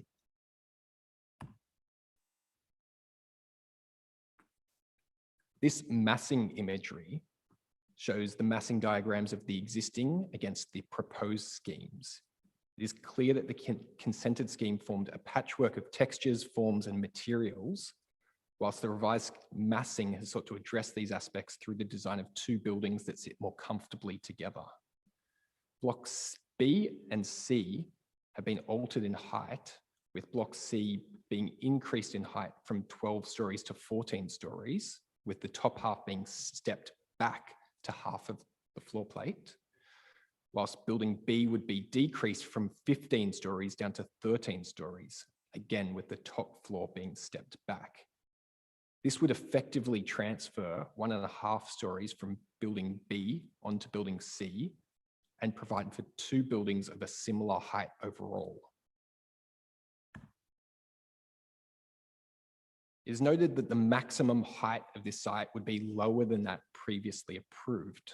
The elevations for blocks B and C, as illustrated here, the approved scheme being that at the top of the screen and the proposed being that below, illustrate how the taller elements would present with a more coherent design and height.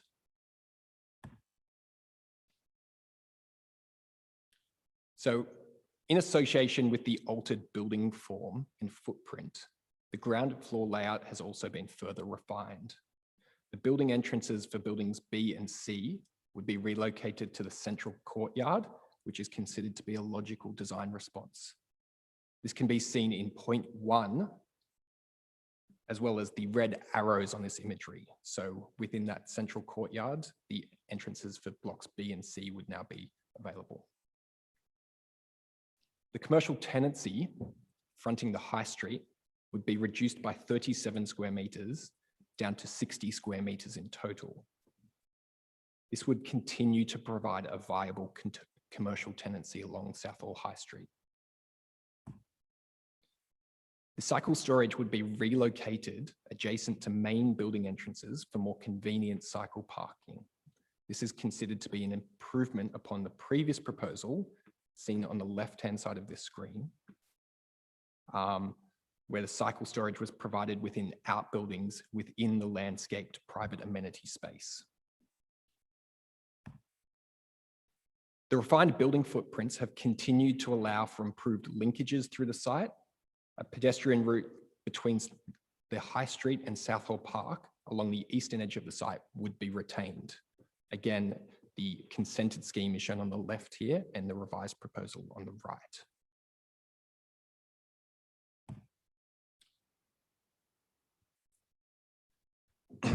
The proposal seeks to provide a slightly altered unit mix within the same quantum of overall housing, 149 residential units.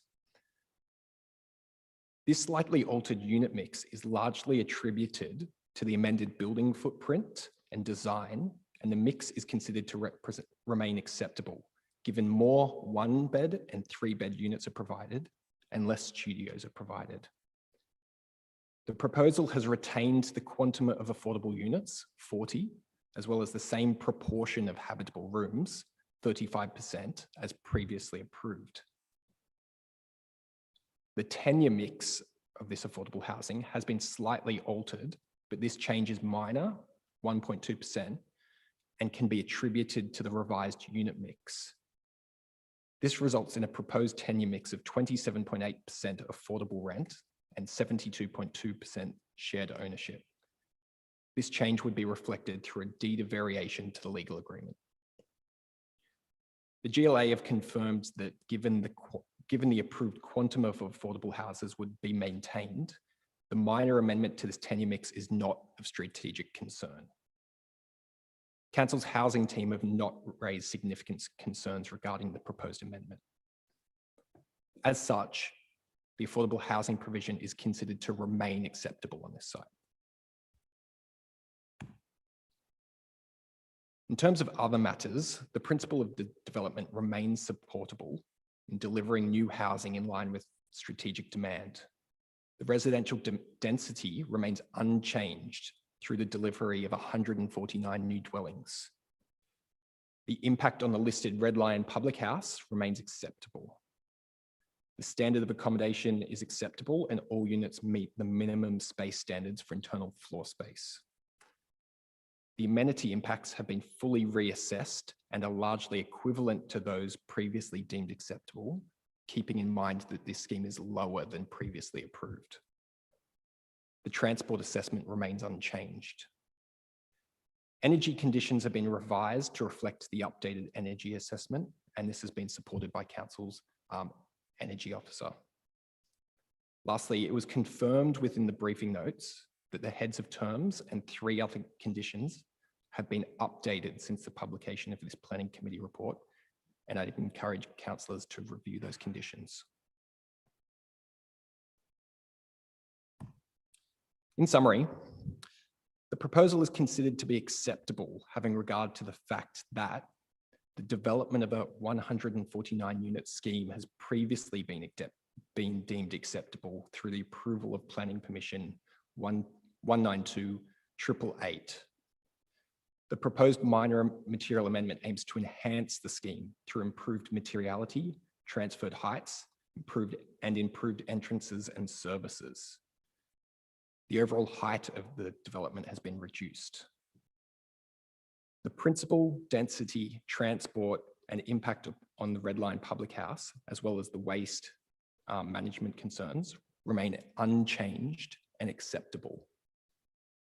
The unit mix and affordable housing has been slightly altered to reflect the revised building design. No objections were received to this scheme.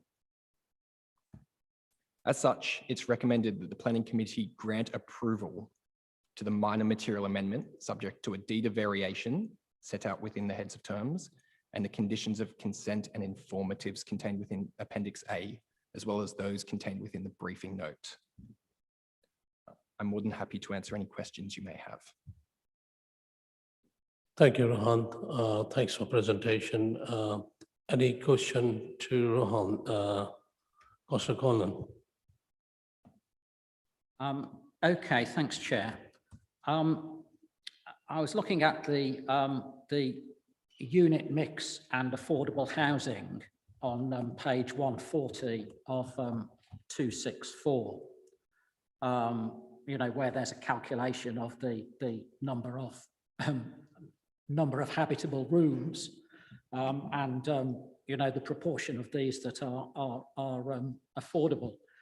Now, unfortunately, I didn't get round to doing this until this afternoon. And so, you know, had I done so yesterday, I would have raised this issue, you know, with the planning officers before the meeting and given them a bit of notice. But the calculations just looked wrong. So I did them again myself. And according to my calculation, which involves treating a studio flat the same as a one-bed flat, so that they've both got three habitable rooms. I'm not sure if that's strictly correct, but that's what I did anyway. But the number of habitable rooms total comes out as 530, not 415. I mean, even if you treat studio flats differently, you know, it will come out as a lot more than 415. The affordable units, the 144 habitable rooms is correct for the new proposal, although the approved proposal had 154 habitable rooms.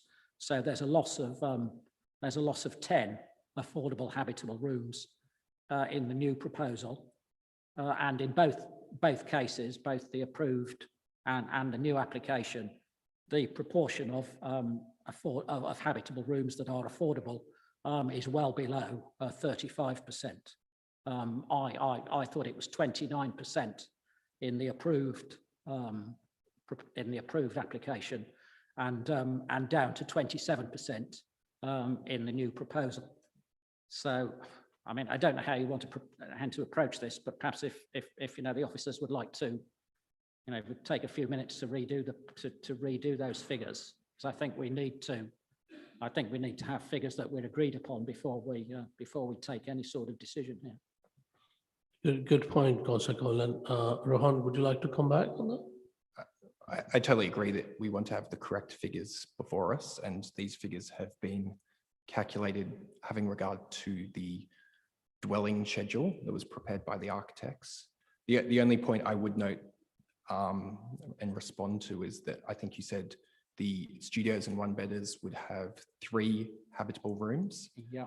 In this case, that is correct for the affordable units. I believe the private units, the habitable rooms are lower because the kitchen and living area is combined.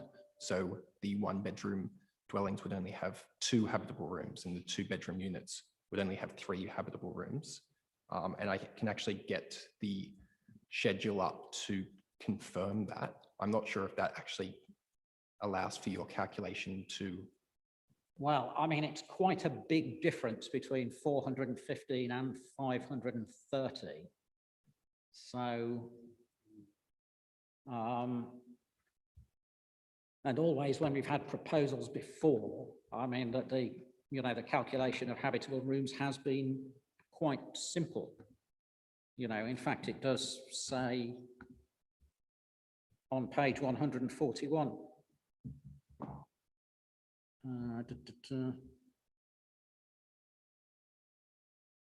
Yeah, each affordable unit contains the following number of habitable rooms: 1 bed, 3 habitable rooms, 2 bed, 4 habitable rooms, 3 bed, 5 habitable rooms. So all that is missing is you know, studio flats. Am I able to respond, Chair? Can I please respond? Yeah, please.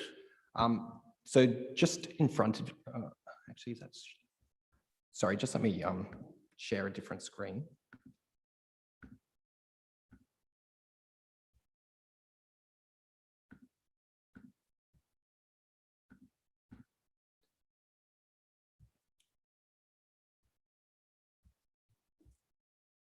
So just before you, you will see the dwelling schedule and unit summary that was prepared by the architects to accompany this planning application.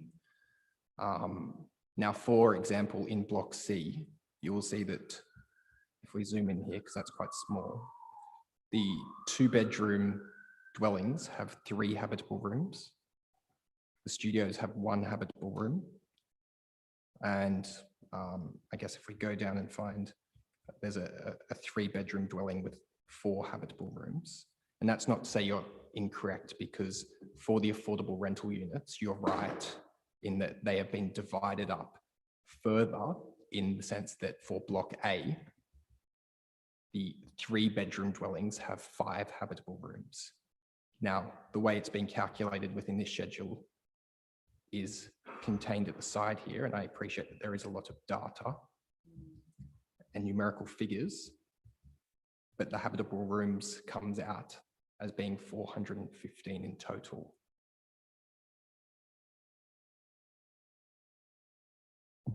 Okay, yeah, I mean, I can't quite see it very clearly on the screen. And obviously, yeah, my mental arithmetic is not enough to, not good enough to check it just like that.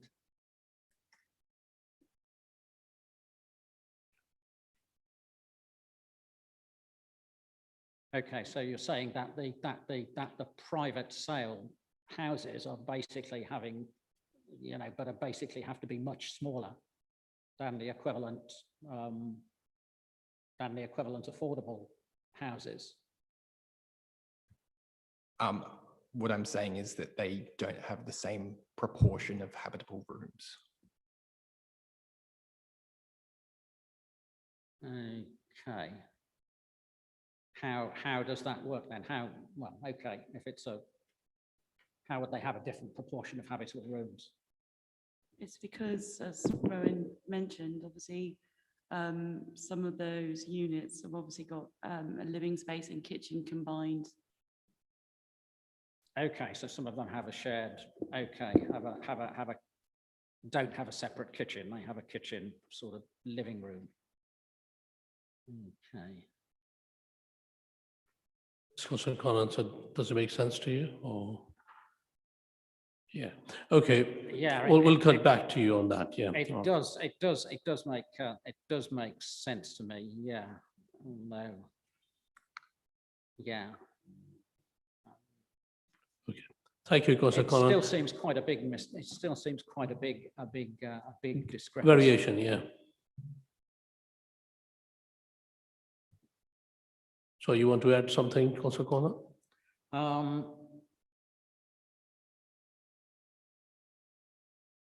No, okay, so Okay. on the affordable, on the chat, on the affordable unit mix, just sticking to the affordable unit mix, where, you know, I've accepted that the habitable rooms is 144. So what then was the calculation of the habitable rooms in the previously approved application? Because we've lost, yeah, I mean, lost half of the 3-bed units and 2 of the 2-bed units, and acquired a lot of 1-bed units. So I think, you know, I mean, I think we must have lost quite a, you know, a few of the affordable. We Yes, must have Rohan. lost more than 1 affordable room in total. I can't see any way that we could have lost only 1 affordable room, basically, unless there's some very dodgy figures. You are correct. And this was something I spent quite a bit of time reviewing and assessing and speaking through with the architects, because like yourself, I was unsure how they had come to that figure. Previously, so having regard for the altered unit mix, in that there are more 1-bedroom and 3-bedroom dwellings and less 2-bedroom and studio apartments, the total number of habitable rooms dropped from 421 down to 415. Now, the overall proportion of affordable housing mix, whilst there are fewer larger dwellings, the fact that the 1-bedroom dwellings are still providing 3 habitable rooms, that total of 144 provided a same proportional figure of habitable rooms relative to the slightly reduced total of 415. And I apologize if I haven't explained that very clearly.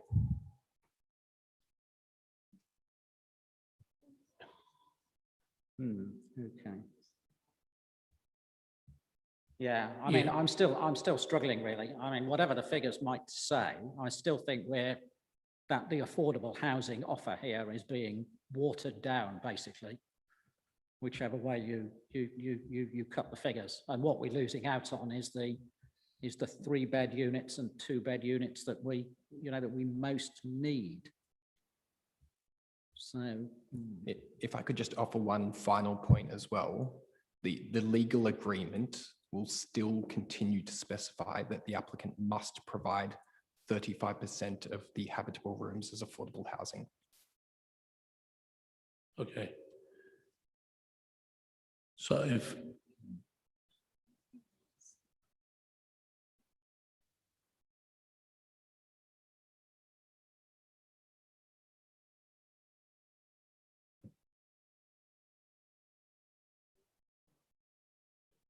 on that point, yeah, let's get the other contribution as well. yes, Your please, point yes, yeah. noted. I mean, I don't want to spend all night on this. I think it would help if we could, if we could see the sort of workings here and understand that we're not being fiddled, basically, which is what it looks like. But yeah.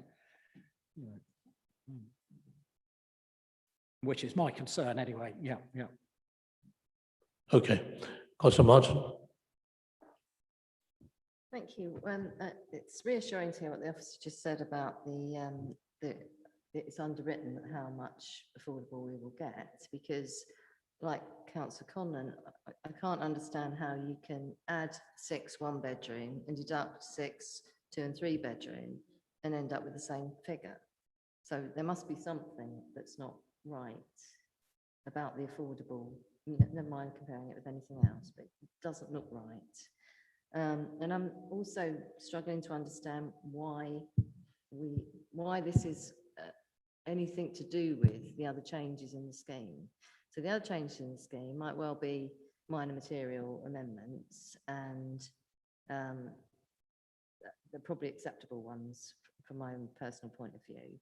But we are losing the larger units, but we're not losing larger units per se. So we're saying that there are going to be more 3-bedroom units, but there's going to be less affordable 3-bedroom units. So it can't be that there's not room for the 3-bedroom units. And as it goes back to your point about the extra rooms in the affordable housing units, maybe that explains some of that.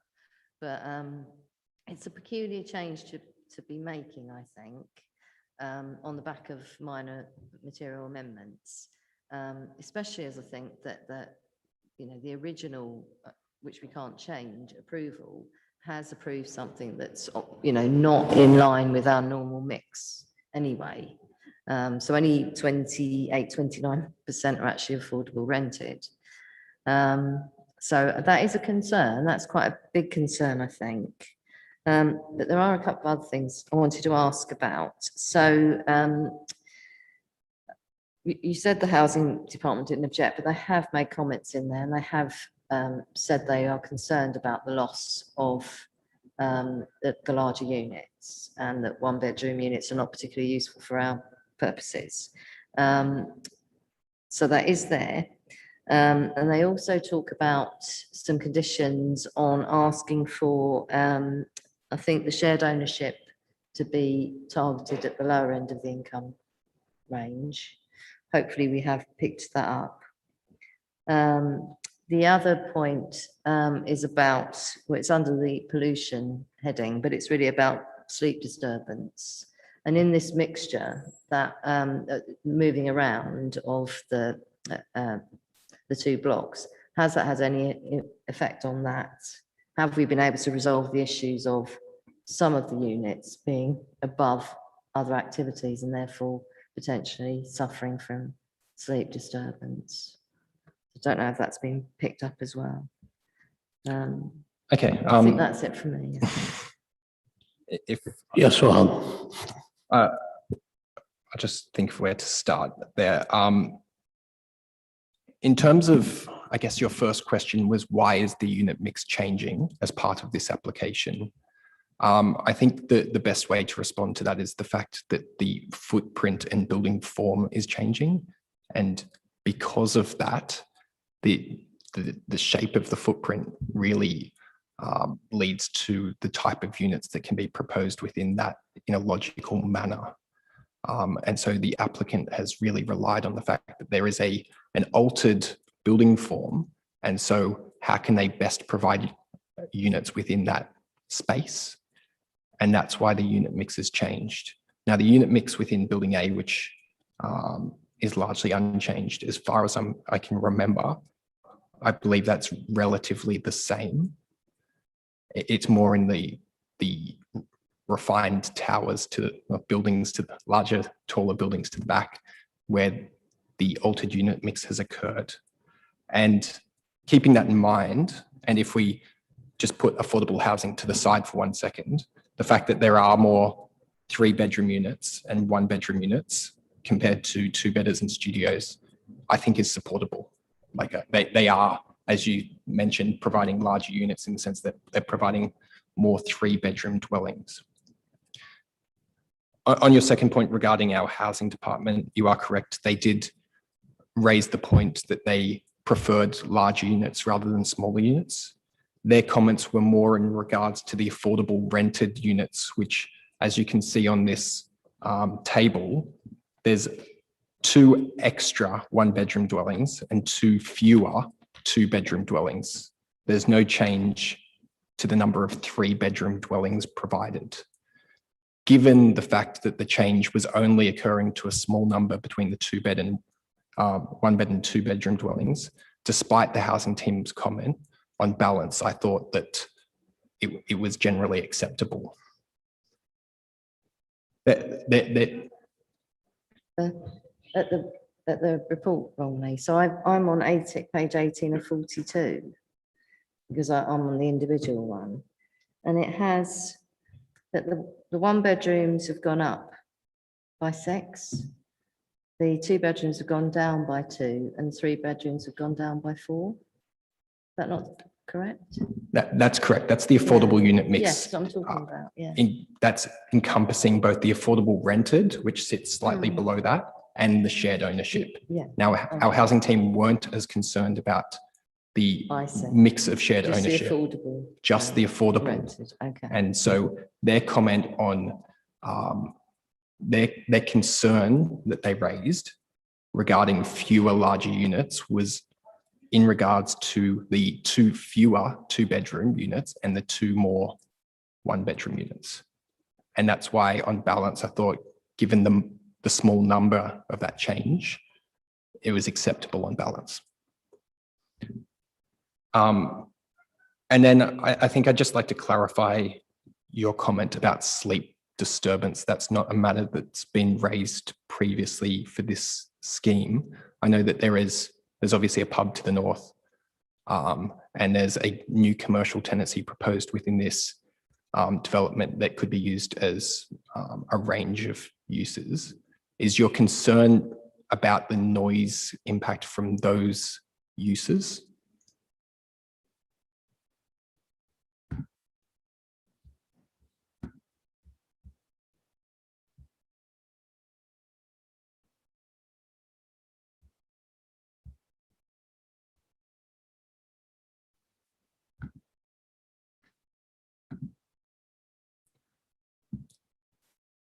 I apologize, I do see that now.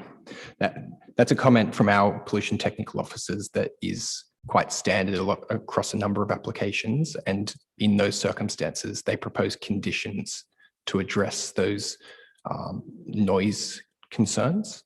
In this circumstance, as you can read in the paragraph underneath, they do not propose any new conditions because they believe it was previously addressed within the original planning application.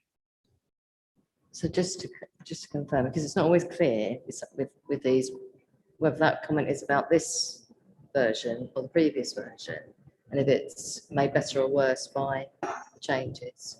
So the comment is resolved. Is that right? They're saying that the comment remains valid, but is addressed through the conditions that were previously put in place. So they still have the same concerns, and as such, these conditions need to be retained. Sorry, Alex, you want to go? So Well, I would expect the comments that are reported to refer to the proposed scheme rather than but I get your point, the comparison between the existing and proposed, just for clarity. But as Rowan has mentioned, we do often get some comments which are, they're sort of fairly standard comments, and obviously we do look at stacking and arrangements, and there are suitable conditions that can obviously be imposed, as well as obviously the building regulations in terms of internal design. So they're not things that we would be overly concerned with. thanks for clarification, Councillor Basuto. Yes, sorry, I've got no questions. I'll leave my comments for the debate, Chair. Councillor Rice. Oh, thank you, Chair. Yes, because I started reading the report, I actually got quite excited about the thought of having more affordable 3-bedroom homes. It said that there'd be more 3-bedroom homes, but of course that wasn't actually the case reading further on, which was quite disappointing because, I mean, you do find there are many families out there who, I know a lot of families need the 2 bedrooms as well, but we do have a lot of families who need the 3 bedrooms. And so just looking at the reasons for why that is the case now, just looking at how the buildings actually will look, I actually prefer the older, the one they've already given a permission for, rather than this new design. This new design, it's neater, but it just looks quite standard and quite boring. So I'm actually just looking for other reasons to why I might still be quite sympathetic towards this application. I mean, one thing that comes up is in the energy strategy. Previously, there'd be a cut of CO2 emissions of at least 57.1%. But the new one is expected to be a cut of at least 60.4% beyond the building regulations. So I'm just wondering how significant is that? I'm just wanting to see if there are reasons to believe that despite everything that's going on with the loss of the affordable 3-bedroom homes, can I just have faith in this as being a very eco-friendly development in terms of, is it significant that the cut? I mean, I know you've mentioned about the cycle parking, that there'll be more of a concentration on that, but just how significant is it that there'll be about a 3% further cut in CO2 emissions? Thank you. Sure, thank you. I think I'm probably not the best person to quantify energy and sustainability measures. I can confirm that this was referred through to our energy consultant, who was glad to see an improvement in the CO2 reductions. And obviously those comments are reflected through the briefing note, which has sought to revise the condition, which has sought to obviously provide the correct numerical figures and see a further reduction in the CO2 energy efficiency measures. In terms of the other public benefits offered by this scheme relative to the previous scheme, I do think you hit on it as well. The private amenity space that is offered at ground level, the movement of the alteration to the building footprints to provide a more logical layout and clearer sight lines, as well as clearer building entrances and the removal of the potential outbuildings for cycle storage and inclusion of them within the building footprint, provides for an improved ground plane within this development. And then in terms of the overall design, I guess that's been something that we have discussed internally and are comfortable that it represents an improvement to the architecture as a backdrop to Southall Park. But I guess obviously it is subjective, and you are comparing the previous scheme to this scheme. Thanks, Ryan. But I think the last contribution, Councillor Dedwall. Thank you, Chair. Ron, you mentioned that there'll be a gain of 1.5 stories to one of the blocks and a loss of 1.5 to the other block. Sorry, pardon my ignorance, but how can you gain or lose half a story? That is a good question. That was more I guess, a sales point that was put forward by the applicant within the application itself. Within the report, I think I've correctly referenced them as 14 and 13 stories, noting that the top floor on both buildings is set back from the top. I think, yeah, in actuality, they are a 14-story and a 13-story building with a refined or a setback top. I think the beneficial aspect here is that they would both be more coherent in terms of their overall height. They wouldn't have differing heights as previously approved. But yeah, the 1.5 stories is the architect sort of selling the scheme through the provision of a setback top level. Thank you, Ron. Councillor Anand. Thank you, Chair. Can I just get some clarity on page 9? Our officers have actually mentioned something on section 106 and the shared ownership and the income brackets. Have we actually had any discussions? Because it doesn't, I see the immediate response on CCTV, but I don't, maybe I've missed it, but can I get some clarification, or can we get some clarification on that, please? Sure. Apologies, I should have addressed that within the officer's response. And this may be something that I do have to refer through to Alex as well. It was just that in my review of that comment, I didn't think it was a matter that could be introduced to a scheme that was seeking a minor material amendment. Otherwise, the quantum of affordable units and shared ownership was remaining the same as previously approved. And so I didn't think it was reasonable to introduce an additional condition regarding income range to that fact.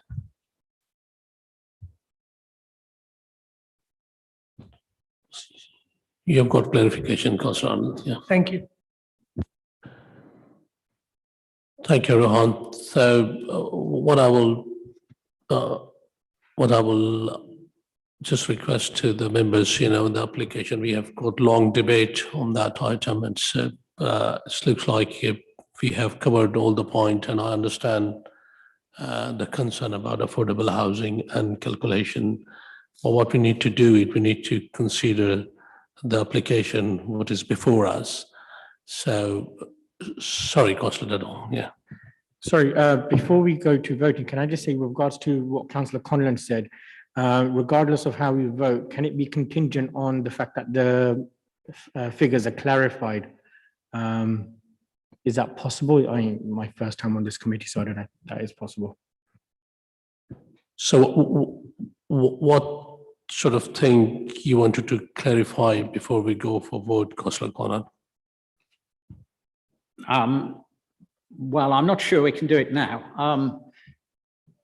I mean, I guess the concern I have now from the explanation that the officers have given is that if, for example, you have an affordable rented unit that is a 1-bedroom flat and it has a kitchen and a living room that are completely separate, that will count as 3 affordable rooms. That you could have I'm not saying that this is the case at this development because I don't have all of the layouts, but you could have a 1-bedroom market sale flat where which is exactly the same size, number of square meters, but the kitchen and the living room had been combined into a single, open plan room. And therefore, that would only be 2 affordable rooms. And the calculation of percentage of affordable rooms, would be loaded. Basically, if all of the market sale flats, had open plan kitchens and living rooms, and all of the affordable ones had separate kitchens and living rooms, that were not actually bigger, they just had, a wall dividing them in 2, then the percentage of affordable rooms the percentage of habitable rooms that were affordable would be artificially inflated. And so you'd be kind of gaming the system. Not that I'm saying this is going on here, but I guess I'd like, I guess, you know, if I could see the figures for affordable, you know, for square meters for each of these types of flat, then the mystery would be solved. Right. Okay, Councillor, thank you for your contribution. So, sorry, it's a bit, I know I'm raising this complicated issue. Thanks for pointing it out, Councillor Conlon. Just before we will go clarification, Councillor Sutil. Yeah, sorry, Chair. I'll be quick.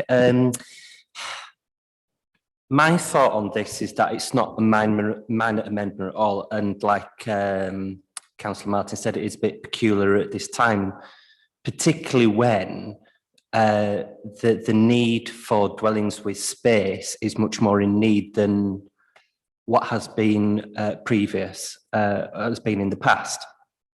So to see on here a decrease of 2 and 3 bedroom dwellings in favour of 1 bedroom dwellings in terms of the affordability mix, to me just seems a retrograde step.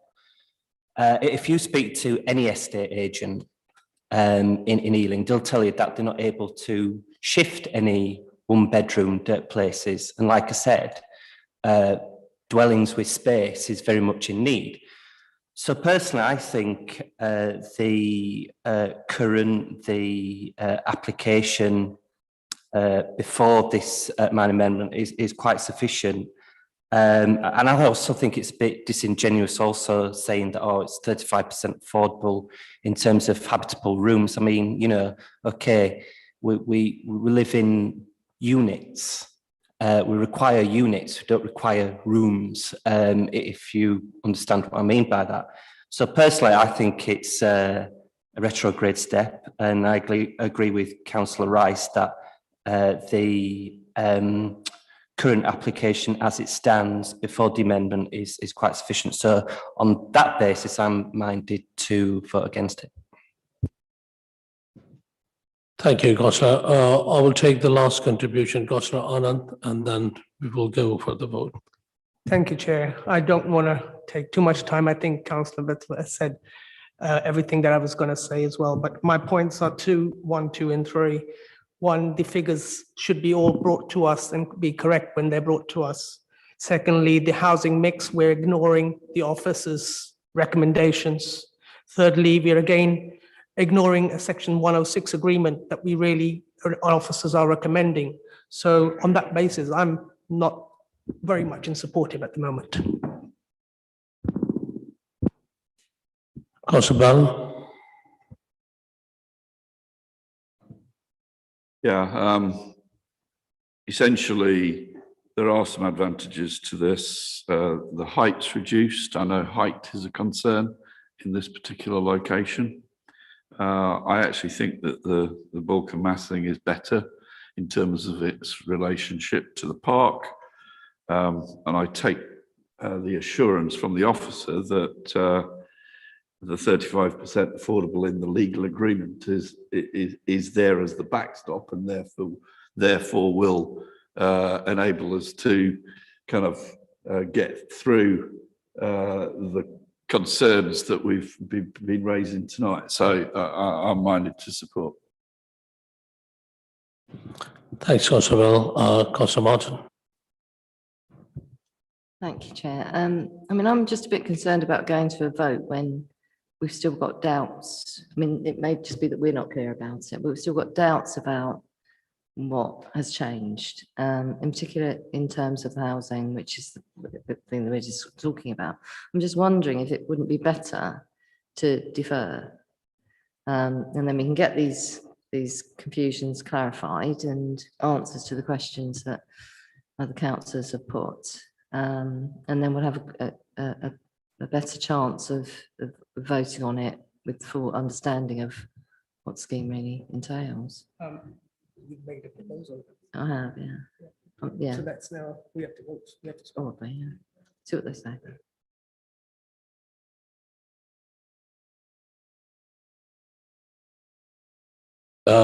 To devise, anyone second it?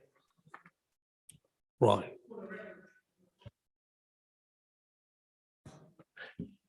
Well, just, yeah, so D. Martin, you defer the application, right, so for the vote,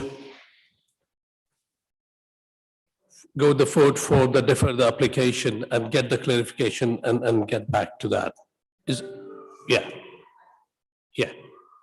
So. Is that one?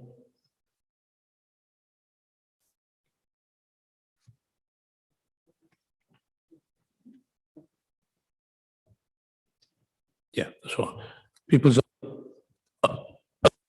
For.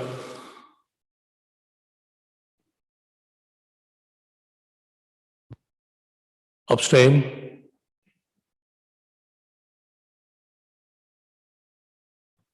Right. So this application has been deferred for further clarification. Right. Thank you.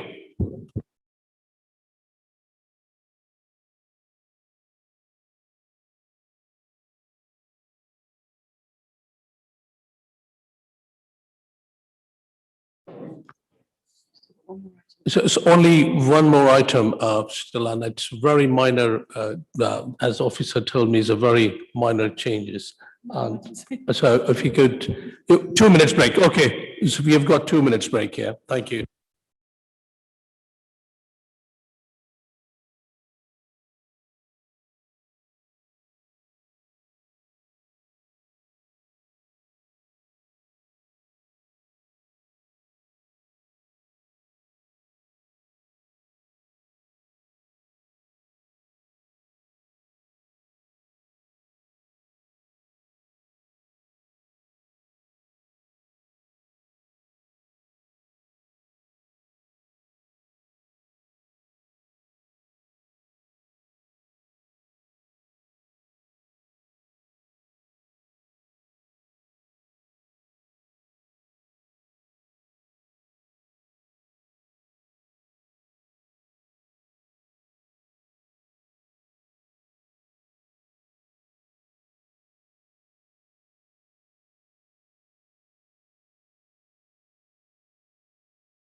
Hello.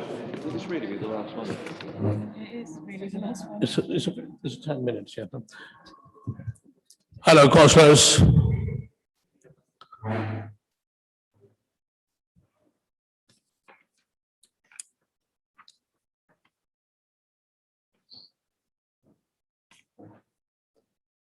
Yes, the next and last item is land south of HCN 92 High Street, Southall, and Katie Crosby is waiting, and she's very ready to present that item. Katie. Okay, well, the final item on tonight's agenda is a Section 73 application to make minor material amendments to a residential scheme that was consented in December 2020. The specific changes that are sought are an alteration to the red line site boundary and to convert the consented market sale homes to affordable tenure. This would make the scheme 100% affordable. The site itself is a council-owned car park and marketplace to the rear of 80 to 92 High Street in Southall. It's actually adjacent to the site that you've just looked at with Rowan's case. This image here situates the site in relation to Southall Park. This image here is where the site is accessed on North Road off the High Street. And this image is the site itself, which is a car park. The consented scheme is for 125 homes contained within 2 residential blocks, which range in height from 2 to 12 stories. These homes would be set on a shared first floor podium and accessed from 2 ground floor cores. The existing public car park operated by the council would be retained and reaccommodated at ground level. As mentioned, the application seeks to amend the site boundary of the consented scheme. So this change can be seen on these following 2 plans. So this is the consented site layout, and I've highlighted the bit in yellow where the red line boundary will change. And this is it here. So you can see that the yellow bit I've highlighted has been excluded from the site. So the reason that this change is proposed is because the small section of land is owned by third parties, so it can no longer form part of the application site. Therefore, the site boundaries shown on all the previously consented drawings now need to be amended. Given the nature and scale of this proposed change, this is considered acceptable. The only other change is to the housing tenure mix. The scheme has been developed in association with the Council's Housing Development Department and will be acquired by Broadway Living. So it's proposed to change the 60 market sale homes that were approved to 42 London affordable rented homes and 18 shared ownership homes. Overall, there would be an increase in LAR homes from 59 to 101 and an increase from 6 to 24 shared ownership homes. This would increase the provision of affordable housing from 56% to 100%. So this change is supported by officers. There are no other changes proposed to the consented scheme. The consented scheme has established many of the material planning considerations, and therefore it is only any additional impacts associated with the amendments that I've just described that should be considered in the determination of this application. Accordingly, the proposed scheme would provide 125 good quality affordable homes with acceptable impacts on neighbours, the visual amenity of the area and highways. It's therefore recommended that this application for minor material amendments is granted, subject to a deed of variation to secure the affordable housing and to re-secure the contributions previously obtained. Thank you. Thank you, Katie. Any question about this proposal to Katie? Councillor Rice. Yes, all I can just say is that the one problem I had is that it's a real shame, as I keep saying at previous meetings, that we don't have the site visits, because you have got the listed buildings in that area, and it's very difficult to try and get some idea as to what kind of impact these buildings are having, that we've just been discussing the previous application, discussing this application, actually just trying to work out the impact on that area where there are listed buildings. And I think, and it's just a point I keep coming up, and you know, that it would be great if we can get back to the site visit soon, and it would be great if individual planning officers could get back onto these site visits, because then they might be in a better position to try and help us see what is going to happen and what's going to be there, and actually and to just to try and deal with those problems that come up as well. But it's, I know, but I know Alex has probably had enough of me sending her emails about getting officers out doing site visits again. But that's just a comment, please. Thank you. Thank you. It's well noted. Alex, you want to come back? Or No, I'm sure that when we can obviously resume the site visits, particularly with the committee members, then we'll obviously be looking to do that as soon as we can. So yeah, we hope that obviously during these committee meetings, and particularly over the last year, that the material that we have presented has been, you know, a fairly good replacement for what you would obviously be seeing on site. We are trying different formats, and obviously we've tried videos as well as obviously photographs. But yeah, it's something we need to think about going forward, and hopefully we can do so soon. Thank you. Thank you very much. If there is no clarification or question, no question and no I can't see any indication. So I think we should go directly for vote. So who they are favoring this application?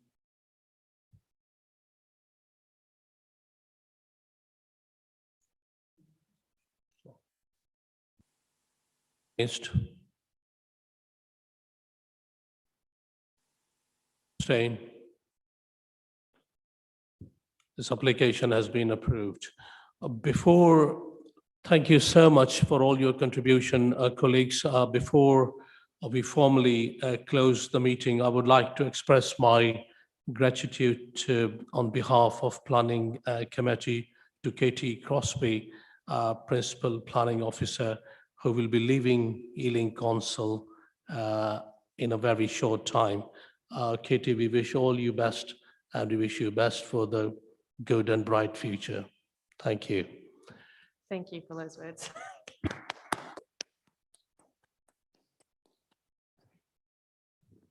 Ladies and gentlemen, this is the end of the meeting, so enjoy your rest of the evening.